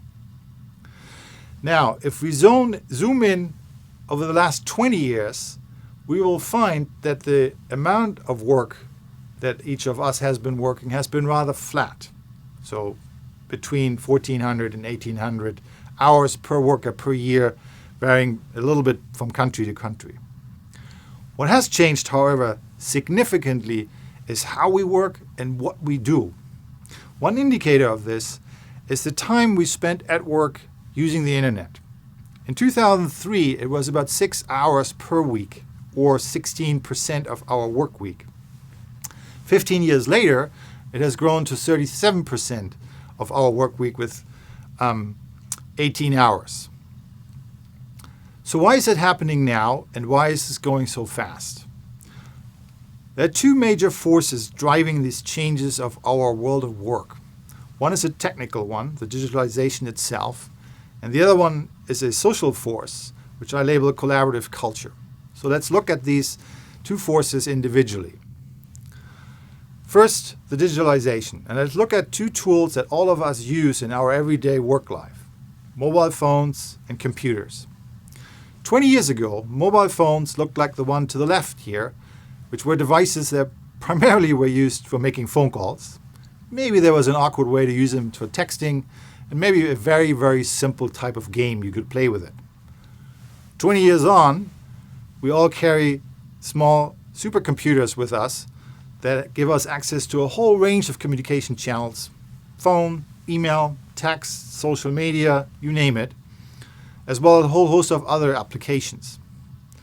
Also, over these 20 years, the number of subscriptions has globally increased tenfold, from about 740 million users in the year 2000 to over 8.5 billion in the year 2020.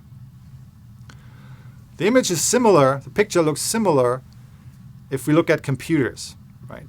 Now, they look sort of the same. They still have a screen, a mouse, and a keyboard, but that's primarily because our input and output systems haven't really changed, our eyes and ears. But the performance has dramatically increased, while the cost has significantly decreased, and the number of users worldwide has quadrupled over 15 years, from about 1 billion to 4 billion in 2019. So why is it happening now, after all the digitalization has been going on for more than 50 years? It is driven by what's been called Moore's Law, which describes that the number of transistors per chip is doubling around every 18 to 24 months. The key word here, however, is doubling, which indicates to an exponential growth curve. And the kink of this curve, as it turns out, happened in the early 2000s, so about 15 to 20 years ago. And that is the reason why we have now these powerful machines in our pockets and access to computing power around the world. So that's digitalization. Let's now look at the collaborative culture aspect. Over the last 20 years, we have seen a significant change in the way we communicate, as indicated, for example, by the emergence of social networks like Facebook that has now over 2 billion users after being in existence in less than 20 years. We see this in our consumption pattern, where we are shifting away from ownership as the most important and often only goal to a sharing economy where we share rights, we share cars, we share living spaces, and all of you are probably user of these services for transportation and accommodation. Finally, we see this collaborative culture shift also in our world of work, We see open source initiatives or communities of practice where people get together for work, for competitions, for collaborations, for training and tutorial each other. So a whole host of activity that used to be part of work happen now in communities. Now, both of these forces together are shaping our world of work. And what that means is that today, many of us spend about 40% on role-specific tasks, something for which we have developed expertise or specific data access or something like this. And we spend 60% on tasks of reading emails, writing emails, searching for information, gathering information, coordinating work with others, communicating with others. Right? No wonder then that the World Economic Forum last year, in its Future of Work Outlook, identified as the 5 competencies for the world in 2025, things like critical thinking and analysis, problem solving, self-management, working with people, management and communication of activities. As it turns out, this way of working is what innovators have been doing all along.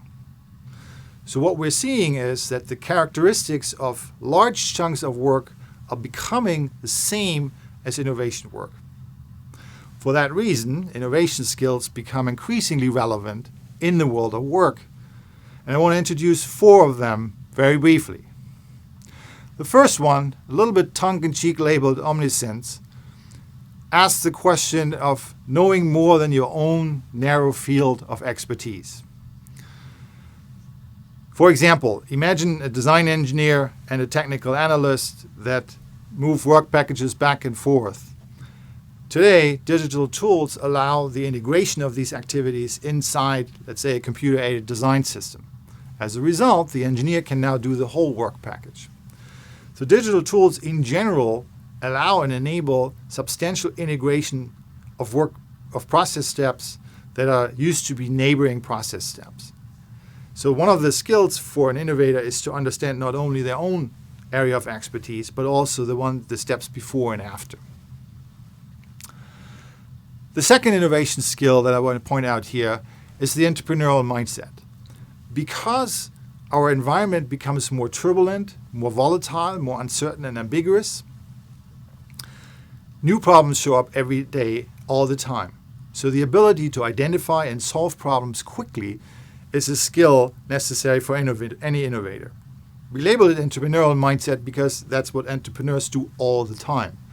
The example here is a small team of students who founded a company to produce turntables, and all the technical questions and financial questions that showed up along the way, they addressed by accessing digital tools for design, prototyping, manufacturing, early demand validation, and financing, most of it accessed online.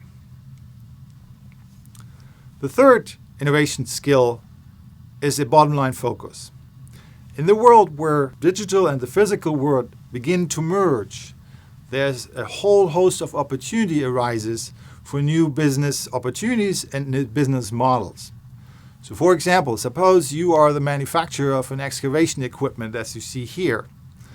Placing sensors at various places of this equipment, let's say at the boom that shovels the earth and moves it around, will give you data that you can use not only to design the next generation excavator better, but it may also open the door to offer predictive maintenance schedules and services to the asset owner so that the operating company that owns and runs the excavator achieves higher performance outcomes. Where in the value chain these opportunities arise requires an understanding of how value is created and how value can be captured. The fourth innovation skills is different in character than the other 3 I just introduced. The other 3 are pointing out opportunities that the use of digital tools enable us to increase our innovation abilities. This fourth innovation skill, in contrast, asks us questions to consider larger implications of our decisions. We call it ethical intelligence. Let me give you 2 examples. The first one is from the area of misinformation. The other one is from the area of privacy. We now know on the misinformation end of the spectrum, that fake news spreads 6 times faster than true news. This is because it uses more emotional content. Knowing this, we may want to think carefully of how to design the next social network. Similarly, on the privacy front, 4 out of 5 Americans feel they have very little or no control over the data that various entities collect about them, leading often them questioning the value they get in return. Right? Again, we might want to think about the need for privacy of human beings and what that means for the type of business and business models we want to build. So in summary, I ask you, do you want to be one of the 400 million people who may lose their job if the future turns out to be as this research has predicted? And I showed you that, yes, the digitalization is one driver of the automation and therefore one driver of the displacement of much existing work. The digitalization is also, together with the collaborative culture, the force that turns a lot of existing work into innovation work. And in order to be equipped for that, we all should develop and sharpen our innovation skills, because those are the skills that ultimately lead to new work. So in summary, the future of work really is innovation work. Thank you, Professor Fixson. He's actually one of my professors this year. His view on automation, I believe, can awaken a lot of us. How can we navigate as students, as citizens, as parents, as friends, and as adults into this new world that will only continue to accelerate in all aspects that we know? That's a tough question that Professor Fixson left for us today to think about. But one of our sponsors, Hidden Brains, answers this question. They are a leader of digital transformation. So let's take a quick look at what they do. Hidden Brains is a leading web and mobile app development company accelerating rapid business transformation with technology solutions for clients worldwide. We create value for clients, connecting people and processes, building a future of success. Hidden Brains team uses quality and innovation to build intelligent enterprises ready to face the challenges of tomorrow. Come, let's discover possibilities together. Time for our second giveaway. Again, you have a chance to win either a pair of AirPods or Amazon gift cards or a Babson sweatshirt. So, what's the second question we should ask them, Kenza? What problem have you had to take a closer look at to be able to find a solution? Comment now. We will select 6 winners randomly at the end of the day, and it could be one of you. As we close our second segment, we have another inspiring art piece that we want to share with you all today to open up our third segment, the Shoesmiths. Phantom is a women's dance group brought together during this special time of human history. This group of women share their passion of dancing and celebrate their culture through producing dance covers of Asian artists. Even I can't wait to dance a little bit right now. So if you want to move your body a little bit, please do. So Phantom seeks to provide a non-judgmental, open, and safe space for everyone who is willing to dance with them. I do. And also wants to know more about their culture. We believe that is a beautiful and fitting message worth sharing with all of you today. Dancing in a group requires countless hours of practice to perfect and have a clean and sleek routine. It's hours of refinement. In this way, dancers are just like shoesmiths, and the dance that Phantom has accepted to share with us today will show you just that. So enjoy!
那就快睡，稍等。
Now, to open our segment, The Shoesmiths, it is my honor to introduce to you Emma Chen-Banas. Emma is a United Nations representative and the Chief Administrative Officer for the Changier Education Foundation. I had the pleasure to have several conversations with her, and I can confidently tell you that she is definitely the coolest person I've ever talked to. And here today, she is ready to share a success formula with you all, where you will also understand how she has become an expert shoesmith as she bridged her own gaps and broken her own norms. So again, without further ado, Miss Emma Chen-Banas.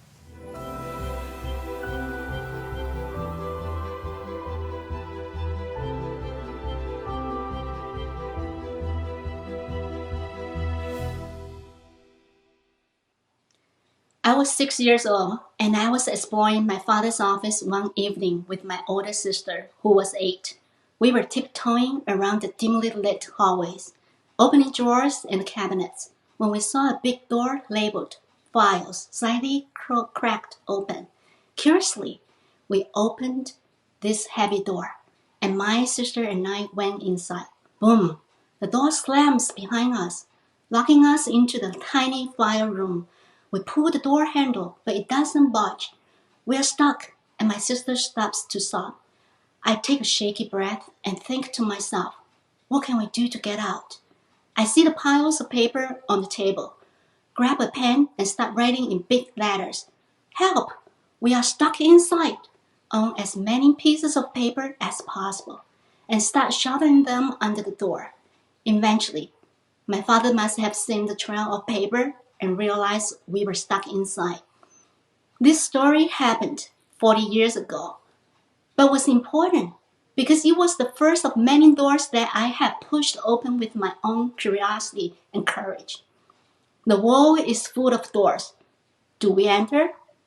Do we push forward? Do we step out our comfort zone to discover? Today, I will share with you about my experience breaking such doors and my mindset as I push forward into the unknown. In the early 1990s, China started open door policy, which allowed all foreign nations to enjoy equal access to the Chinese market. At the time, I was a fresh college graduate, and I had to make a choice between a job opportunity with a traditional government-owned company, which means I could have an iron bowl for life, means a job for life, or a job opportunity with the very first joint venture between the US and China, which meant I could get myself into unknown territory with huge risk.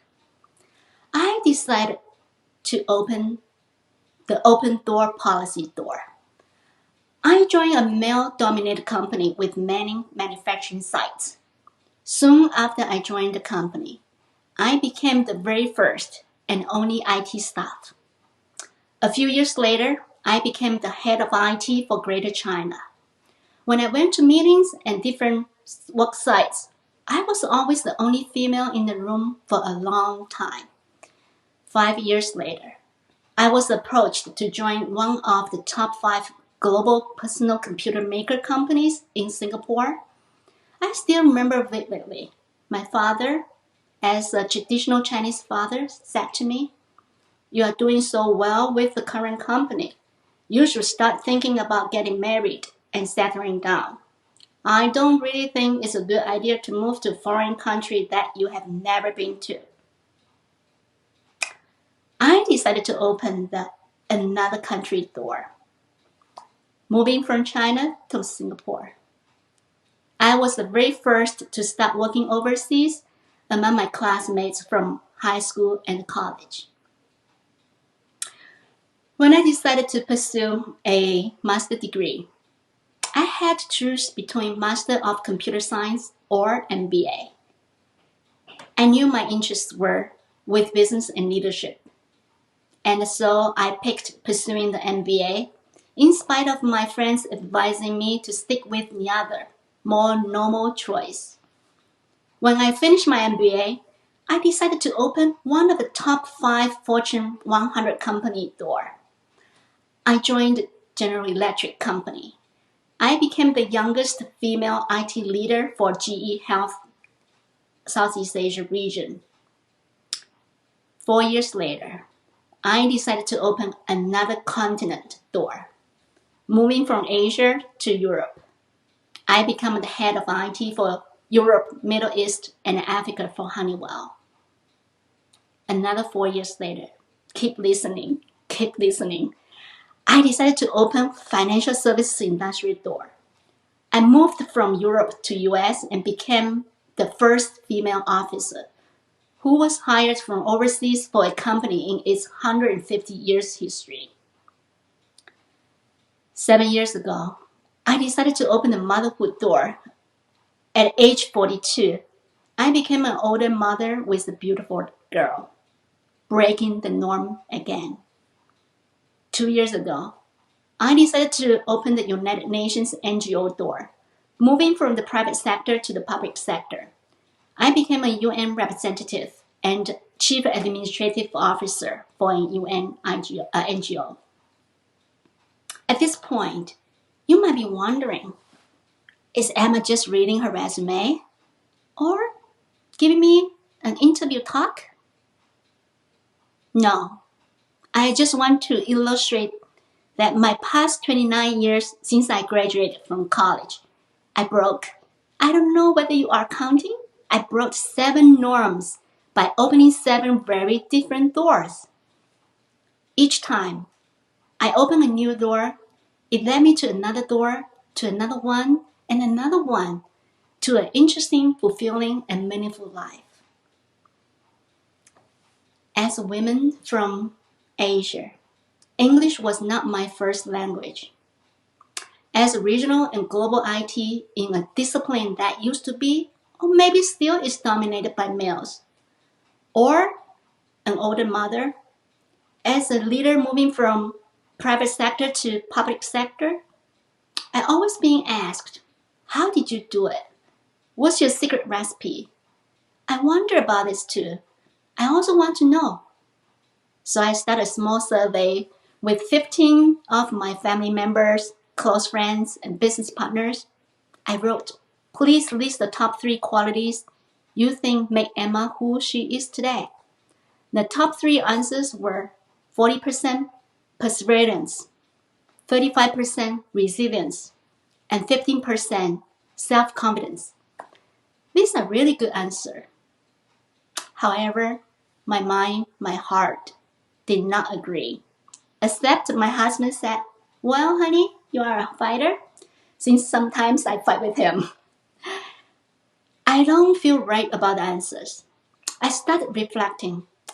After a day of hard thinking, I realized that what my family members, close friends, and business partners saw are the representation of my behaviors, but not my inner drives, not my motivations. My inner drive and my mind have very different answers from them. As business school students, we learned how to differentiate products, services, and the strategies, and so on. Have you ever thought about yourself as a product? How do you differentiate yourself? How do you define and build your own competitive edge? That is what I wish to share with you today. The need to continually differentiate yourself by taking big steps so that you can fulfill your professional potentials, be winners in life, and be able to enjoy all the benefits that come with great success. Right here, I have good news for you. I'm proof that this is not as difficult as you may think. I applied my inner drive to differentiate myself. Inner drive or simply drive define more like motivation or self-discipline. So my 2 key inner drives are, first, dare to break the norms. My willingness to take big risks to take on opportunity to differentiate. Believe me, when you come to breaking the norms, it's never easy for anybody. The hardest norm for me to break, and took me 2 years to break, was when I became a mother, and I was also juggling between in charge of a big transformational project for the company. I tried to do both, but reality showed me that I could not be the best for both roles. I opted for motherhood at the height of a successful career. I did it, and this was the best norm I have broken so far and ever. Second, reinvent self to bridge the gaps. Reinvent myself to act positively on every situation that comes my way. One day, I received a phone call from a UN officer and asking me to join a UN NGO as its leader. I did not have a solid track record in the public sector, especially for a UN NGO, but I took on a role after a 3-hour phone call with the president of the organization. Then I quickly studied the situation and applied my past skills and experience to my new role. Now I'm glad to say I really enjoy this new door because I could balance my work and motherhood. I can give more of myself to my daughter, and meanwhile allows me to apply my skills for the meaningful causes. You might be interested to know what are the specific steps I took to keep differentiating myself. Here's my secret recipe. I have generated a formula here for you all. B squared equals C squared HC squared. First, curiosity. Just like that 6-year-old girl when she pushed open that door. Curiosity allows us to always find the door or build the door because every new door is an opportunity for differentiation. When that door appears, take the opportunity without hesitation, because if you don't take it, others will. And aim for the door that is high. Don't settle for something that is easy. Second, courage. Every time I step through the door of uncertainty, of course, I felt nervous, but I didn't let myself be intimidated. Recognize that you will be nervous and quickly take steps to understand the situation around you. Apply your strength, go network, and make things work. Third, be humble. Never stop listening and learning. There is always someone who knows something interesting or important that can boost your own growth forward. Fourth, be confident. You don't have to be the best. Remember this. You don't have to be the best, but you just need to be the most unique one. Don't doubt yourself. It has a negative impact on your conscious and unconscious mind. Excel in your strength. One suggestion from Gallup StrengthsFinder theory is try not to spend too much time to fix all your weaknesses, but focus on excelling in your strength. Don't worry about your race, gender, experience. If you are confident, you have already won half of the battle. Fifth, continue to lean into being different. No matter if a differentiation is big or small, it adds up.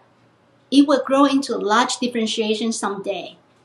Every door brings you a new learning opportunity. Once you get started, if you keep working at it consistently, you will continually grow and change. And you will continually surprise yourself. Because this process of imagining, differentiating, and winning is a lifelong process, one which never stops. Let me leave you with one final thought. Change is guaranteed. Progress is not. It is differentiation that makes the difference. It's what makes the difference between mediocrity and greatness. Success or failure is what will make you a winner in life. Take my secret recipe and go open your door. I don't know what my next door will be, but I'm ready for it.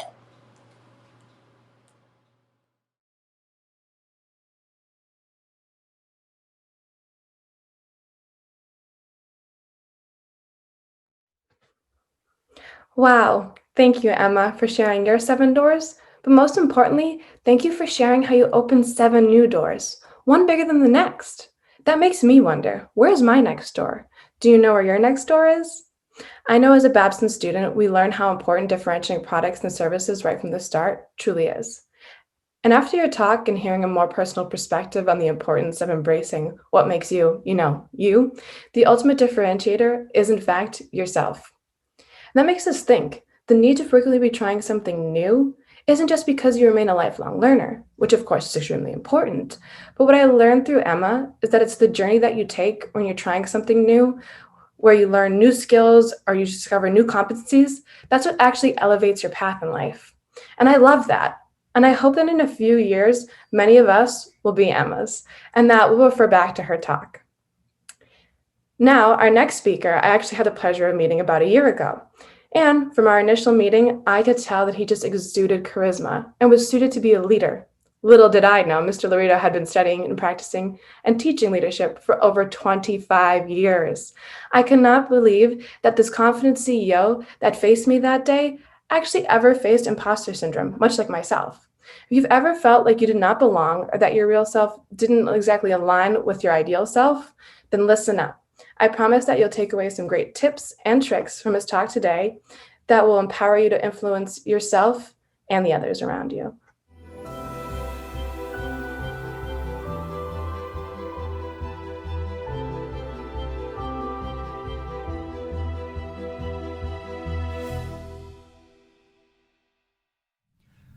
So I remember looking down and my hands were shaking. And not just shaking, they were trembling.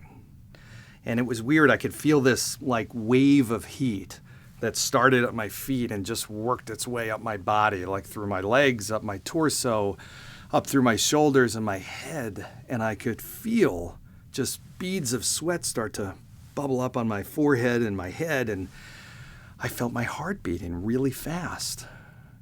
And it's weird. I should have felt great. I should have felt honored. I should have felt proud. Here I was, my boss had asked me to speak in front of 70 of my colleagues for good reason, because he wanted me to share some of the things that we were doing. I was leading an office. We were having great success. And he said, John, why don't you speak and share some of the things you're doing for a half an hour with this group? Now, these were 70 people that I knew, not nameless faces. These were people that I had relationships with. I respected. They respected me. So this should have felt pretty comfortable. But here I was at the back of the room, staring at the backs of their heads, watching the speaker before me who was just about a couple of minutes from finishing up, and I was feeling nothing like I wanted to feel. I felt out of control. I mean, even my breathing was strained. I was really struggling to breathe naturally. It was almost like walking up a hill at 10,000 feet above elevation, above sea level. It was feeling like I just couldn't get my breath. I couldn't speak. I couldn't do anything. And my heart was beating so hard I could look down. I could see it beating through my shirt. And just then the speaker ended his presentation, introduced me, and I began my walk to the front of that room. And I could see and feel the wave of eyes that started now turning to look at me as I was making my way to the front. I got somehow to the front center stage and looked out at the group, and I could feel sweat dripping down my face and down my back. I could feel my face red. My shirt felt tighter on me. I couldn't breathe. And the faces looking at me started with interest and then went to confusion and then to concern, like thinking, what's happening here? I don't know. I couldn't speak. The only thing I could think to do was turn around. There was a whiteboard behind me, and I grabbed a pen and started writing on the whiteboard. To this day, I have no idea what I was writing. But for 20 painful, silent seconds of writing hieroglyphics on the board, I had to turn around. I turned around and faced my audience, who still was looking at me very concerned and puzzled. And again, I couldn't speak. I could not get words out. And all I kept thinking is, I have to get out of here. I didn't know what to do. And I ran out of the room, off the stage and out the door. Down the hall thinking, I can't believe what I just did. I literally ran off the stage. And I went into the bathroom that was down the hall, and I stood in the bathroom, and I'm just trying to collect my thoughts in total disbelief at what I had just done. And the door opened up, and people that had just witnessed this came in. I guess the organizer didn't know what to do and just said, okay, take a bathroom break.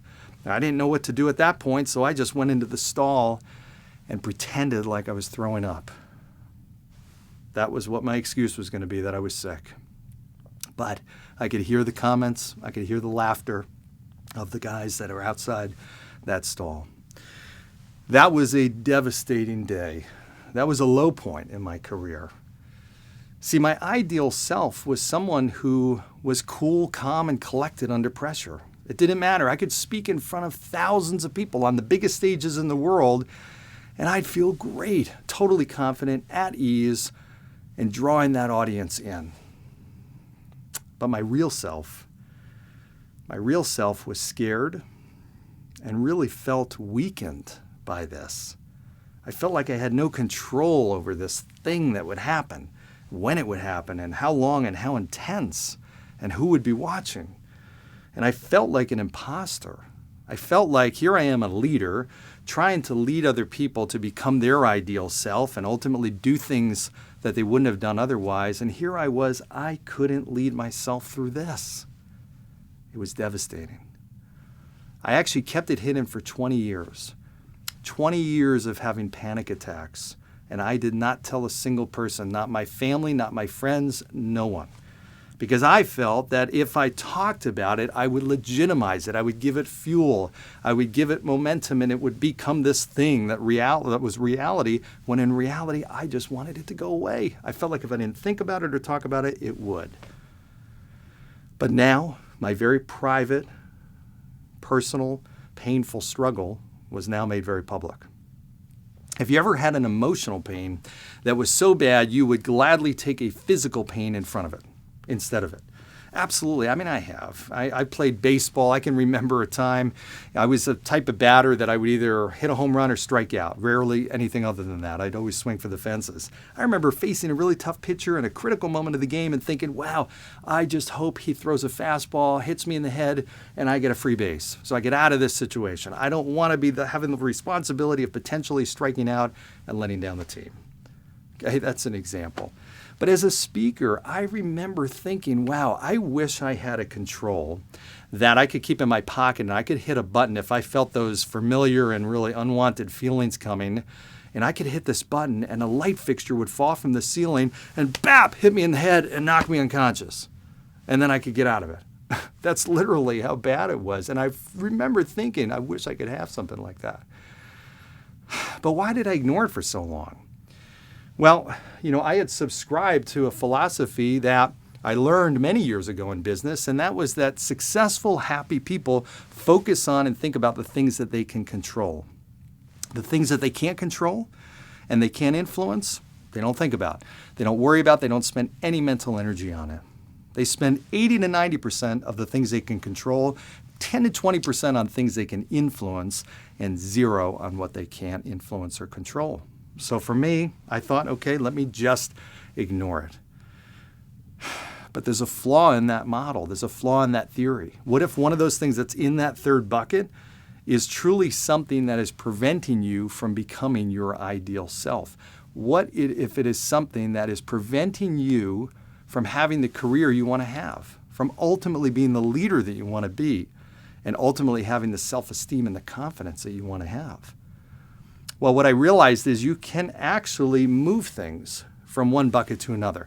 You can take something that you have no influence on, and in many cases, develop influence and actually change it. You can then, once you have influence, change it to something that you have control over. I learned that.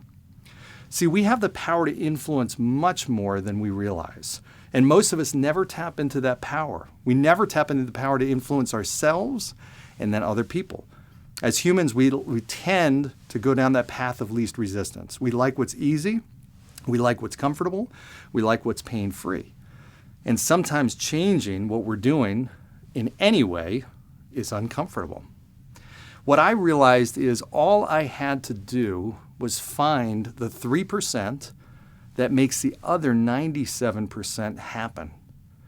You see, I didn't have to accomplish that big goal or control this big thing that I couldn't control. I just had to have and find the right 3%. I had to find the 3% that makes the other 97% happen. I'll give you a great example. For me, I've always wanted to go to the gym in the morning. I've kind of known that that's a great way to start the day, but I was working out at 8 or 9 at night. I'd be staying up late. It was just a really bad cycle. But for me, I'd set the alarm clock at 5 in the morning. It'd be dark out. It would be cold. I wouldn't want to get out of bed. I'd hit the snooze button and I'd say, I'll work out at night. For years, it was like that. And then I realized, you know what? I don't need to really go to the gym in the morning. The only thing I need to do is I need to get out of bed and I need to put my gym clothes on. That's it. Because once I have my gym clothes on, I'm not going to go back into bed. And once I have my gym clothes on, I'm probably going to brush my teeth and grab my wallet and my keys and go into the car. And then once I'm in the car, I'm going to drive to the gym. And once I'm at the gym, I'm going to go in and I'm going to work out. I'm not going to just sit there. So in reality, it's not waking up in the morning to go to the gym. The 3% that made the 97% happen was just getting out of bed and putting my gym clothes on. My goal changed. And I've gone to the gym every morning. So from there, I started to realize everything can happen that way. In reality, I have hard conversations that I need to have. Okay, I ultimately, whether it's loved ones or a boss or a colleague or whatnot, these tough conversations, sometimes we think about them as being this big thing, and reality, all I need to do is have that first few moments of the conversation. I just need to be able to say, hey, you know, I've got an important issue and something I want to talk about. Do you have a couple minutes? Once I do that, I'm committed. I'm having the conversation. Okay, if I'm in sales, I might say, well, I hate prospecting calls, but I don't really need to think about the whole call. I just need to pick up the phone and make a dial. That's it. In fact, I don't even need to do that. I can have somebody else do that. It works for everything. And it even worked for my panic attacks. You see, I realized that I had been dealing with these for so long, and I had actually found the 3% with one of my panic attacks long ago. When I was in high school, one of them was I'd be sitting in a classroom and I would just feel everybody's eyes on me. Whether they were or not, I felt like the whole class was staring at me. And I would start to heat up. And I remember I would start to turn red. And then I'd start to sweat. And I felt like more and more people were watching. And I'd go into a little cocoon and pray that nobody would see me. And God forbid the teacher wouldn't call me out, which they did one time. And I remember starting to draw a picture. And I drew a picture of a guy who was standing there. I happened to be a pretty good drawer, and I was drawing a picture of a guy who was freezing. He was shaking, and he had icicles just hanging from every part of his body. And ultimately, as I'm drawing this, I realized, wow, I'm not hot anymore. I'm actually getting cool. It had a physical change. And then I was breathing okay, and I no longer had a panic attack. It went away. And then the next time I drew that picture, I only made it through halfway. And the panic attack was gone. The next time I just drew the face. And the time after that, I just put the pen to paper. And they had gone for good. So now I just had to find that same type of thing for when I was on stage, right? And I couldn't just stop and in the middle of a stage presentation say, okay, let me draw a picture and, hold on one second here and just, that wasn't realistic. I couldn't do the light thing. That might be a little too violent. But there was something I could do. All I needed to do was give myself a break. That's it. I just needed a couple minutes because what I figured, a couple seconds even, what I figured is I just needed to breathe. Because when I stopped breathing or had difficulty breathing, it's really impossible to talk. You need breath going over your vocal cords in order to be able to speak. Try it. You can't do it. So what I realized is, okay, if I can relax myself and just breathe normally, then I'm going to be able to speak. And if I can speak, I can continue along and I can go through this presentation and manage through this. So what I did is I came up with an idea. I figured, okay, all I need to do is have some questions that I need to throw out to the audience if I'm in that situation. So I did. I had a couple questions prepared at the beginning of every presentation. Sometimes I used them, sometimes I didn't. But if I felt that coming on, I did. And it gave me a couple of seconds to regain my pace, my composure, my breathing. And it worked. Eventually, I didn't even have them anymore. Not only did I not have to use them, just the fact that I had them in my back pocket to use, that was my panic hack. It was like a switch, a light switch, that I could turn off that panic attack at any given moment. That gave me the confidence and the self-esteem to realize I don't have these anymore. Something incredible happens when you gain control and influence a different outcome. It's empowering because it gives you confidence, and that confidence helps you extend and expand your comfort zone. That comfort zone helps you take bigger risks, like standing in front of larger audiences. And it helps you take bigger chances and ultimately bigger victories. And those bigger victories lead to even more confidence. And it's an amazing phenomenon. Once we can influence ourselves, we then can influence other people authentically. That was my challenge. I was doing it from an inauthentic place because I hadn't done it for myself effectively. Once I did, my leadership effectiveness absolutely took off. That's when I became the best version of myself as a leader. And when we realize how far-reaching and long-lasting our influence can be, it is staggering. We never realize the power of our influence. There was a boy on a Saturday morning, his dad had asked him to paint the fence. And this boy kind of begrudgingly began to do it and took him a couple hours. And when he got done, his dad inspected it. And his dad came upon an area of the fence that was behind the shed, and the boy had not painted it. And he asked the boy about it. The boy said, well, it's not visible. Nobody can see. Nobody's going to know. And the father said, no, you will know. And his father, who was a cabinet maker, went on to explain that the quality of what you do and the detail of what you do is critical. He explained as a cabinet maker, even the piece of wood that was against the wall that he used in building a cabinet was as fine a piece of wood as the one on the outside. Well, that conversation stuck with that boy for the rest of his life. He internalized that and almost obsessed about quality and quality of design. And as he grew up and he built things, he built them in a manner where they were as nice on the inside as they were on the outside. And today, over 1 billion people are impacted by that conversation that took place that Saturday morning, because that boy was Steve Jobs. You never know the impact of what your influence is. What Steve and his dad didn't know that day was that conversation was the 3% that helped Steve find the other 97%, that put him on a path to design things as beautiful as the iPhone and ultimately touch each and every one of us. When you find your 3% and you change your path and your world, then it's up to you to help somebody else find their 3%. Thank you very much. Thank you, John. One word comes to mind: relatable. Can I tell you guys a secret? I was afraid that I would freeze in front of you all today. Panic attacks, stress, overthinking, perfectionism. Many of us, I'm sure, know all too well these emotions. But what I love from what we just heard, and that I want all of us to focus on today, is John's perspective, his solution. All you need is to find that 3% that makes the 97% happen. And that 3% is the power of influence. I had never thought of it like that. But it makes sense, and such a great tip to remember as we bridge our difficult gaps and help others bridge theirs. Ready? Gift time! So this is our final giveaway.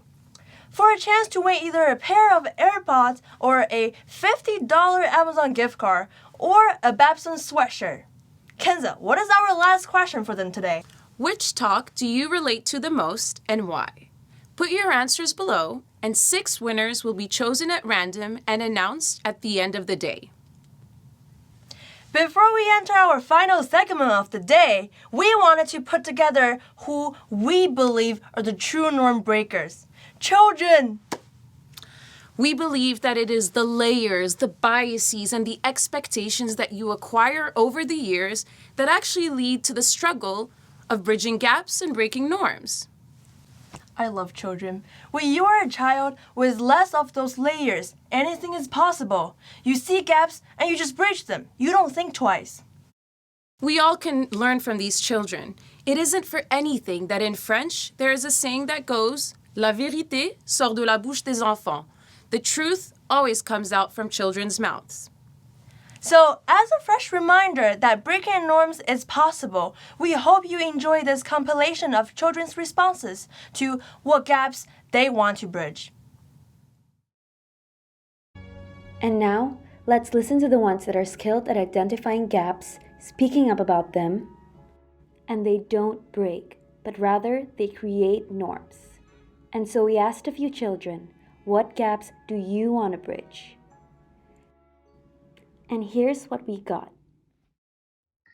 Hi everyone, I am Eric. I live in Shanghai. I want the humans to live on Mars in the future. What gap do you want to bridge? Climate change and pollution. Why? Because I love animals. Climate change and pollution affects their habitat and food source. How do we prevent climate change? Stop burning fossil fuels and stop cutting down trees. Use more renewable energy, meaning solar, hydro, and wind. Pandemi başladığından beri eğitimime dijital ortamdan devam ediyorum. Yaşadığım şehirde internet altyapısı yetersiz kaldığı için her yerde her an eğitimime uygun uygulamalara katılamıyorum. 小杨，你想为这个世界做一个什么样的改变啊？跟三姐一起照顾妹妹的改变。Hi Theo. Couch in the bed. What gap do you want to bridge? Couch in the bed. It's not just about what they said, but how they said it. But if you're like Remy... Hey Remy. Hi. What gap do you want to bridge? Oh no. Don't worry, you'll get there, Remy. We all started with I don't know. But the truth is, the first step to bridging the gap is to identify the gaps.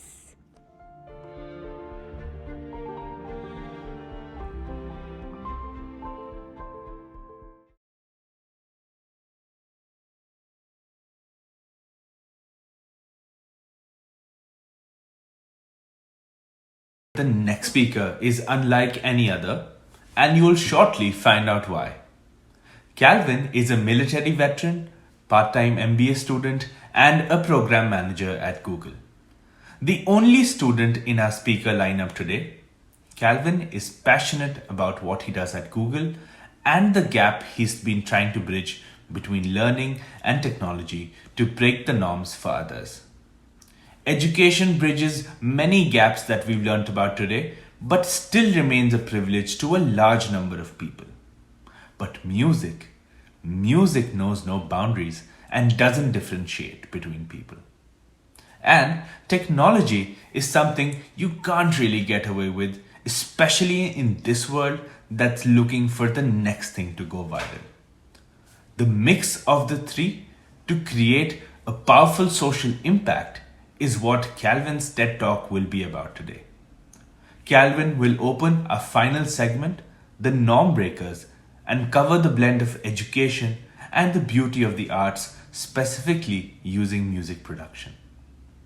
If you want to know how you can teach code to underserved communities through music production, get ready and enjoy Calvin's upcoming TED Talk.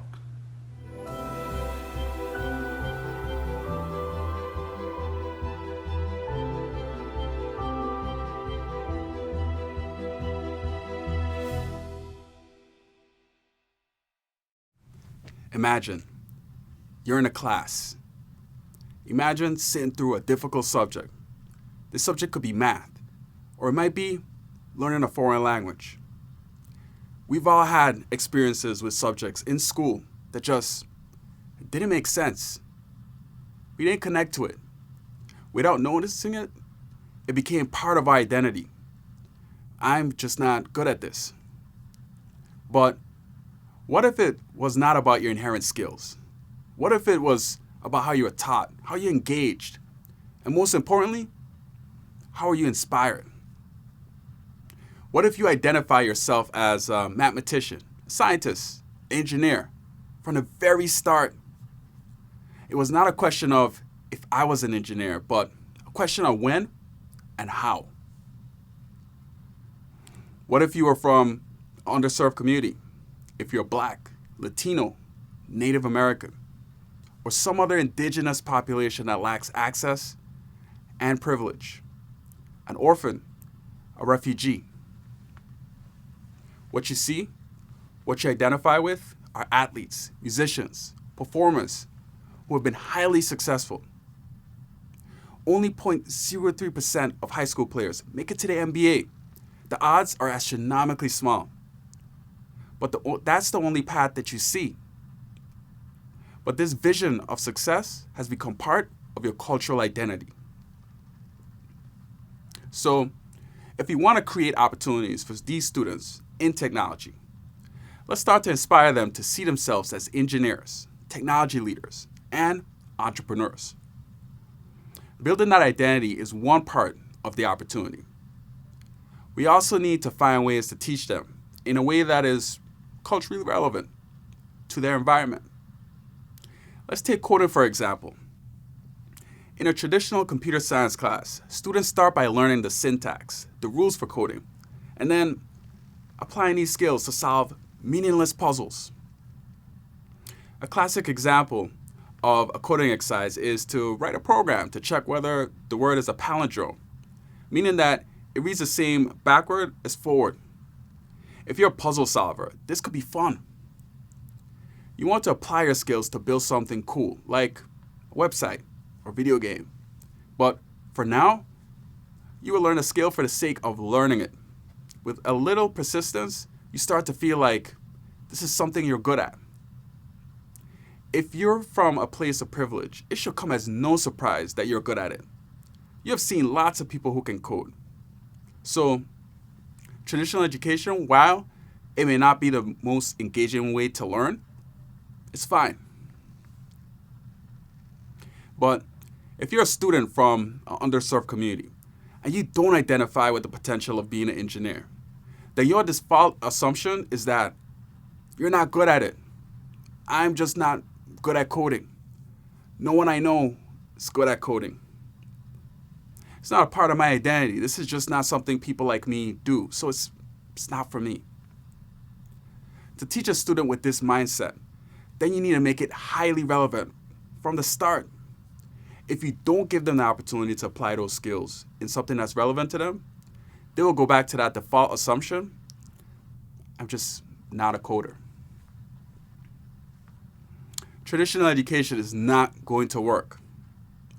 Writing a program to check whether a word is a palindrome is not relevant. If they fail at it, then the default assumption kicks in. I'm just not a coder. This is not for me. Then they disengage. If they're going to learn to code, they need to be engaged immediately in a creative process that is relevant.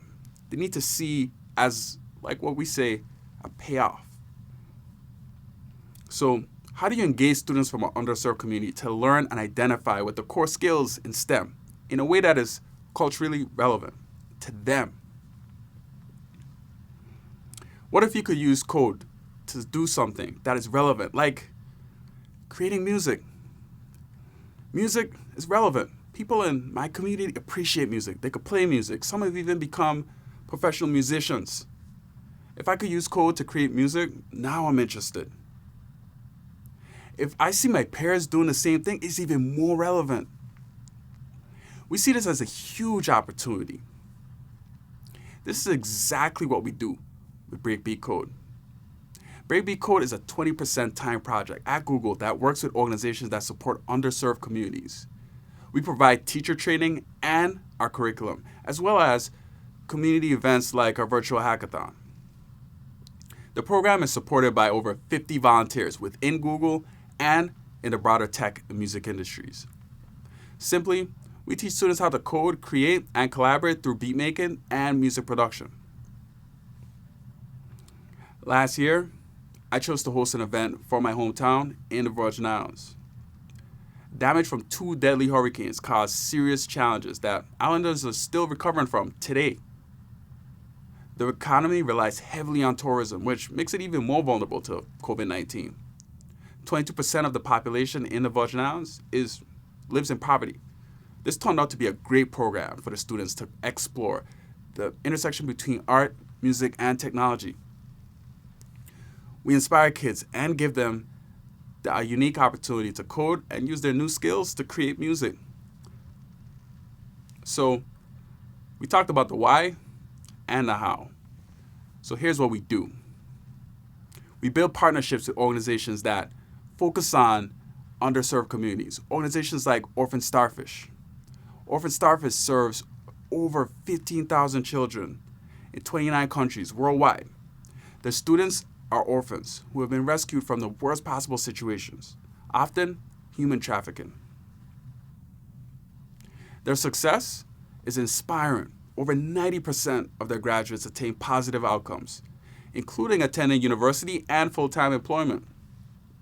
This is an amazing organization and a perfect example of a Breakbeat Code partner. In February this year, we co-hosted our first Breakbeat Code virtual hackathon with 35 students from Jamaica, Haiti, and indigenous communities in the US. During the hackathon, Tech Coach volunteers from Google provide an introduction to Breakbeat Code curriculum. No prior coding knowledge or experience is required. In breakout sessions, our coding coaches work with students in small groups, 1 coach, 3 to 5 students, to provide hands-on experiences in coding and music production. By the end of the hackathon, students have a foundation in coding skills and music theory, and they publish their very first music track. After the event, we have a closing party where a professional DJ remixes the music the students created in a live set. The hackathon is just not about learning to code and create music. It's also about inspiration. We invite a variety of people from the tech and the music industry, including entrepreneurs, professional singers, songwriters, freestyle rappers, DJs, hip-hop artists, and artist engineers from Google. Our guest speakers have included people like Rich Nice, the host of Sway in the Morning on SiriusXM, and producer of hit records with 2 Chainz, Nas, and Notorious B.I.G. People like songwriter and Broadway star from Hamilton, Sydney Winters. They share their stories of how they got started, how they embraced failure, how to be bad at something so you could become great at it. About imposter syndrome and all the barriers that our students will need to break through to achieve their dreams. So what's next? Next week, we'll have our very first hackathon for Africa with over 50 students in Kenya, Ghana, and Nigeria. Over 200 students signed up, so we plan to have plenty more hackathons there and for students all over the world. So what can you do? We all have a part to play. You can volunteer your time to teach students from underserved communities in a new engaging way. If you're a teacher, you could look at ways of integrating culturally relevant curriculum into your classroom. You could, like we have at Google, adopt the concept of a 20% time project and create your own initiatives to better support underserved communities, even if it has nothing to do with your day job. So I'll leave you with the question: what part do you want to play? How can you inspire students in underserved communities to become the next generation of leaders, engineers, and entrepreneurs?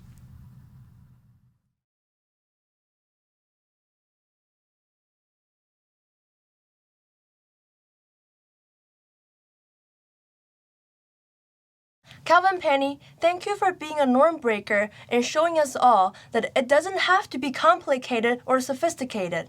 Having fun and following what you enjoy is sometimes underestimated and misunderstood for unproductive time, or time that could be spending moving forward. And I think what Calvin is allowing us to realize is that learning through enjoying is the only way to really internalize and act on what you learn. The beauty of how he does it Blending music and technology makes it accessible to everyone. I love that. Calvin spoke about a topic that bonds Kenza and I, the belief that the process of learning, education, is always part of bridging the gaps and many of the gaps that we've listened today from our speakers. But as we all know, education, unfortunately, is not always accessible to all.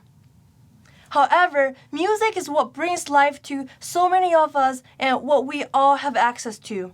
Music is a part of the arts, and the arts largely in one way or another define each one of our cultures and who we are. And by using the accessibility to everyone that the arts provide, Calvin Piña and his team are able to break the norms for children that need it most, and with that, help those children learn to bridge their own gaps in learning. An inspiration to many of us, for sure. Our final speaker is a global norm breaker. He has served as Fresh Del Monte's president and COO since 2016. Before that, he served as the vice president for the European, African, Middle Eastern, and North African regions at Fresh Del Monte. Mr. Zakaria speaks about how becoming a norm breaker requires a shift in perception. It's about being able to see gaps as opportunities. We believe that Mr. Zakaria's talk for you today answers the question you probably are asking yourself right now. But how do I keep the momentum? Listen closely. Mr. Zakaria will break it down for you and share what it takes.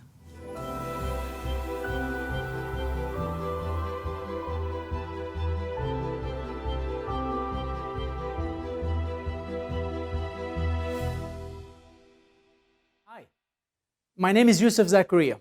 I am the president and CEO of Fresh Del Monte. Thank you all for the opportunity to speak with you today. I really appreciate your time. TEDx events like this one are more important than ever, especially in the context of our volatile, uncertain, complex, and so ambiguous world that we live in today. Our social business worlds need the power of connection to come together in such forums and share ideas. We must work together if we want to make progress in life, in our careers, and for our world. It is with those thoughts in mind that I would like us to think about what it really means to bridge that gap. Let us start with the gap that we unfortunately are all very familiar with, which is COVID-19. Certainly, this extraordinary situation created multiple gaps in the way we commonly live our lives.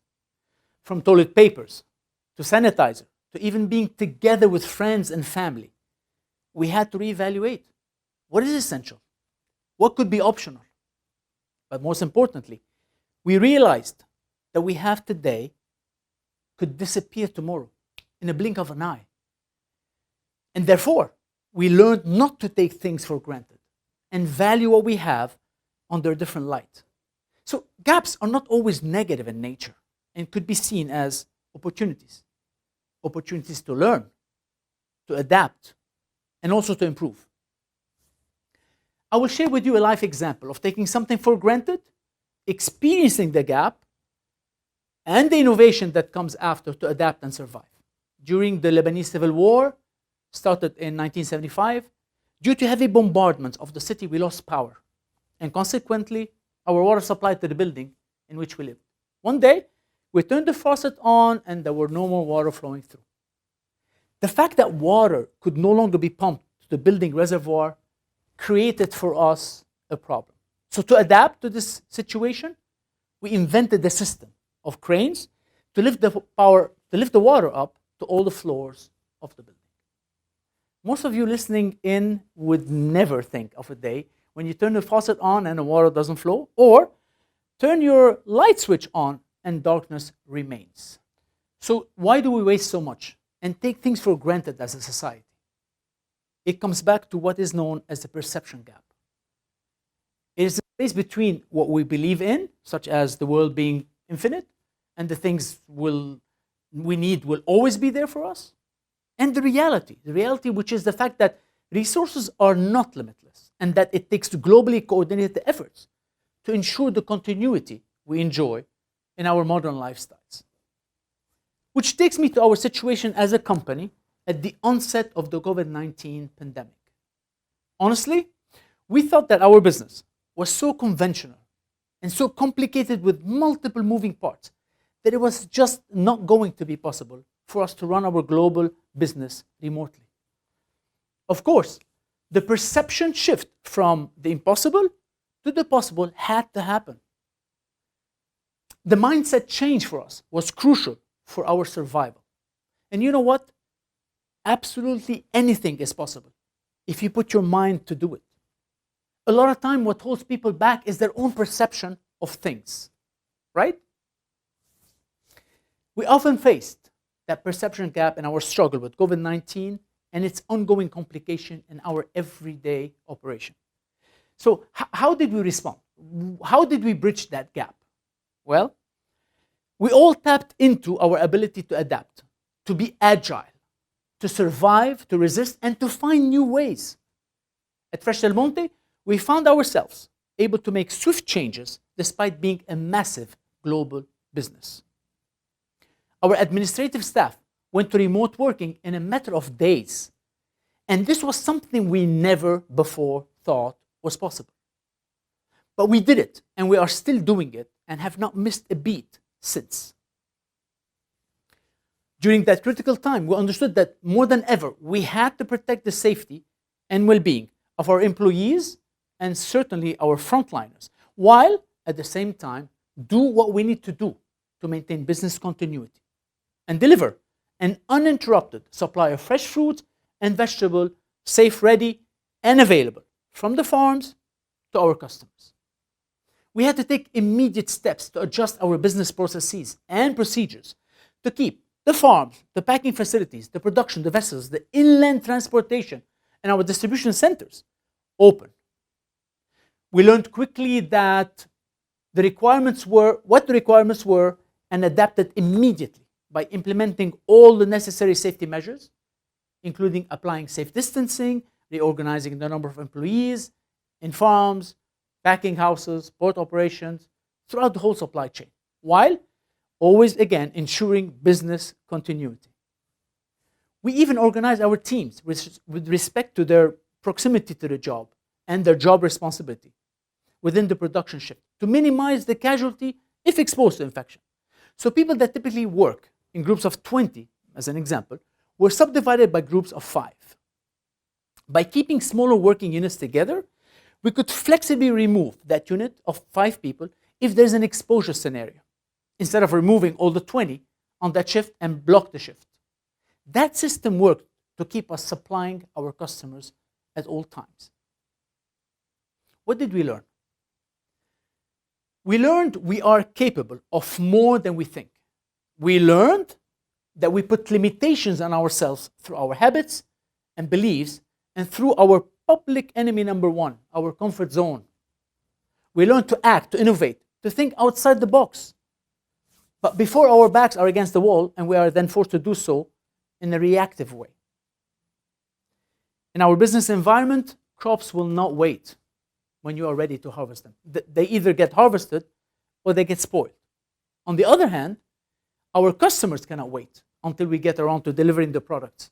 They will either find another supplier or go out of business. We learned to bridge the gap by adjusting our mindset and shifting our beliefs from a traditional way of thinking with all the limitations that it means to a more dynamic way. That self-made reality can either be the bridge you need, or it can be the barrier that leaves you behind. You may remember that in the beginning of the COVID pandemic, a lot of processing facilities in the US had to shut down and send hundreds of people home. We never did. We kept closing and reopening parts of our facilities, shifting people around, sending people home in isolation until they could come back.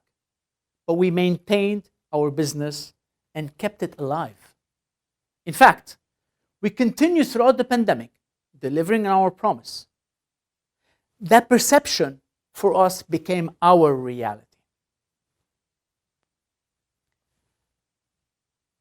So what is next?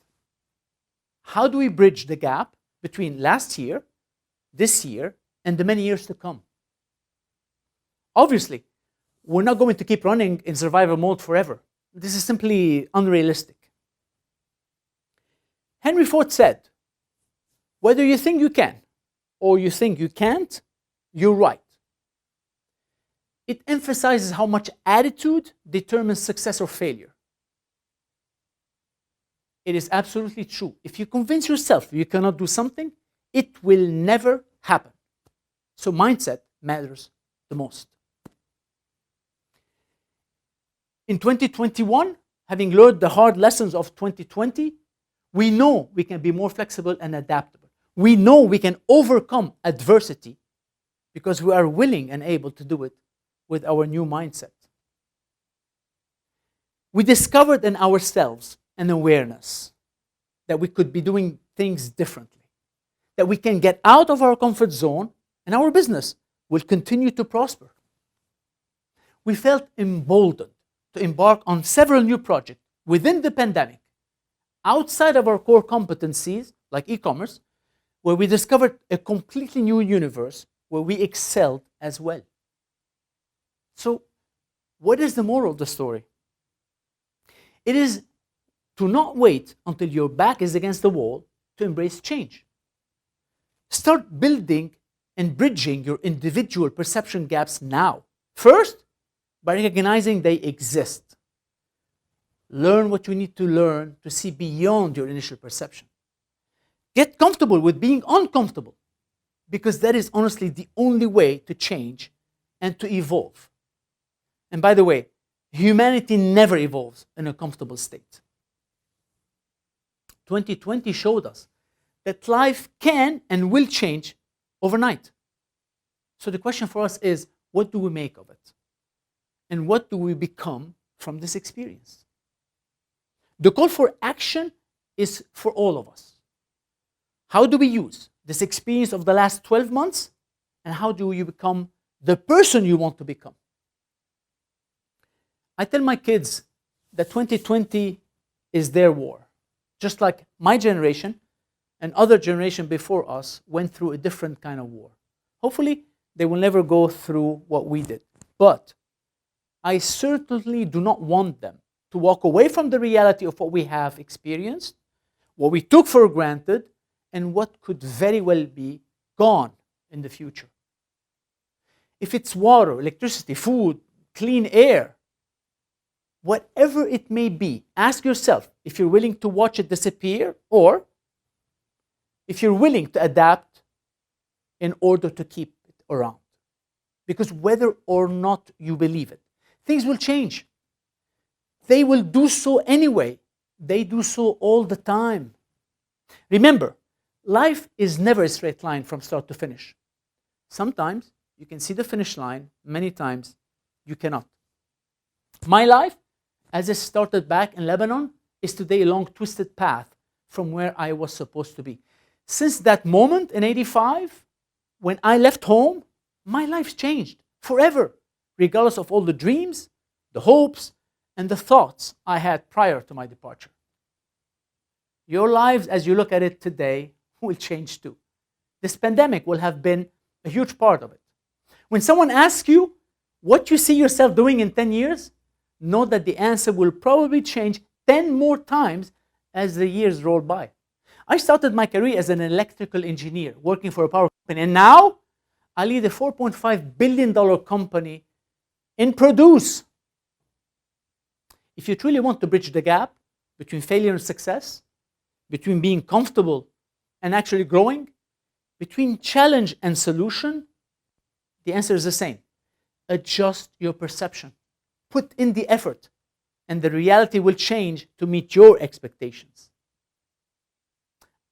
I want to thank you for this fantastic opportunity to share with you those few minutes of reality. Thank you for listening, and good luck on your choices and future endeavors to bridge the gap. I really liked the talk. So many takeaways from Mr. Zakaria, and some great reminders as we move into our new normal. one of the takeaways that I would like to share today is to successfully bridge any gaps, to successfully break any norms, whether you're an individual or a business, whether you're doing it for yourself or others. It all lies to your attitude and your perception. Yes, especially when he quotes Henry Ford, whether you believe you can or you can't, you are right. When you bridge a gap, when you break the norms, it's largely a mind game. We've heard it with all of our speakers. And to me, Mr. Zakaria's words tie our event back up beautifully. Bridging the gaps and breaking the norms starts and finishes with our mindset and our ability to adjust our perceptions and create our reality. So pause and reflect. Where do you need to adjust your perceptions to maintain the momentum to bridge your gaps and break the norms? And with a heavy heart, we've come to the end of our event. On behalf of the TEDx Babson 2021 and 2020 team, we hope that through this event, you feel empowered to bridge your own gaps and feel confident to break any norms and create your own. Remember, start with a bird's eye view and recognize that you are on a journey that you can't always control. And then, when you sense a gap that needs to be bridged, pull out your magnifying glass. This will require patience and an open mindset to focus. It will also be a time of learning while you need to do your own research. And once you've completed your research, you refine your method for bridging the gap and you assess that it is sustainable, not just a band-aid. You are the shoesmith. And then, once you go through this enough times, you are ready to be a norm breaker. And you can start bridging the gaps for others. It's not easy, but today we wanted to show you that it can be done and that it is done. So thank you to you, our viewers. This event was made for you. And a special and very warm thank you to our speakers and to their ideas that we had the honor to share with all of you today. Please don't forget to share those ideas. All of the talks will be streamed for access to everyone on our YouTube channel, and you can see below. Make sure to tag and post and also share what you thought about ideas that you learned today. We must also thank our sponsors. This event could not have come to reality without you. You believed in our mission, and our partnership has allowed us to build this event for everyone around the world. And of course, we could not have done any of this without the whole TEDx Babson College 2021 and 2020 team. Thank you. A special shout out to our advisor, Tammy Lomenzo, our hero behind the scenes, Travis Gray, President Spinelli and Donna Levin for their support since day one, our videographer, Maura and her team, as well as the Babson College COVID board and marketing team for trusting us with holding this event for you today. Lucky winner from the giveaways will be selected shortly after the event. All winners will receive an email in the upcoming days, so make sure you check your inbox.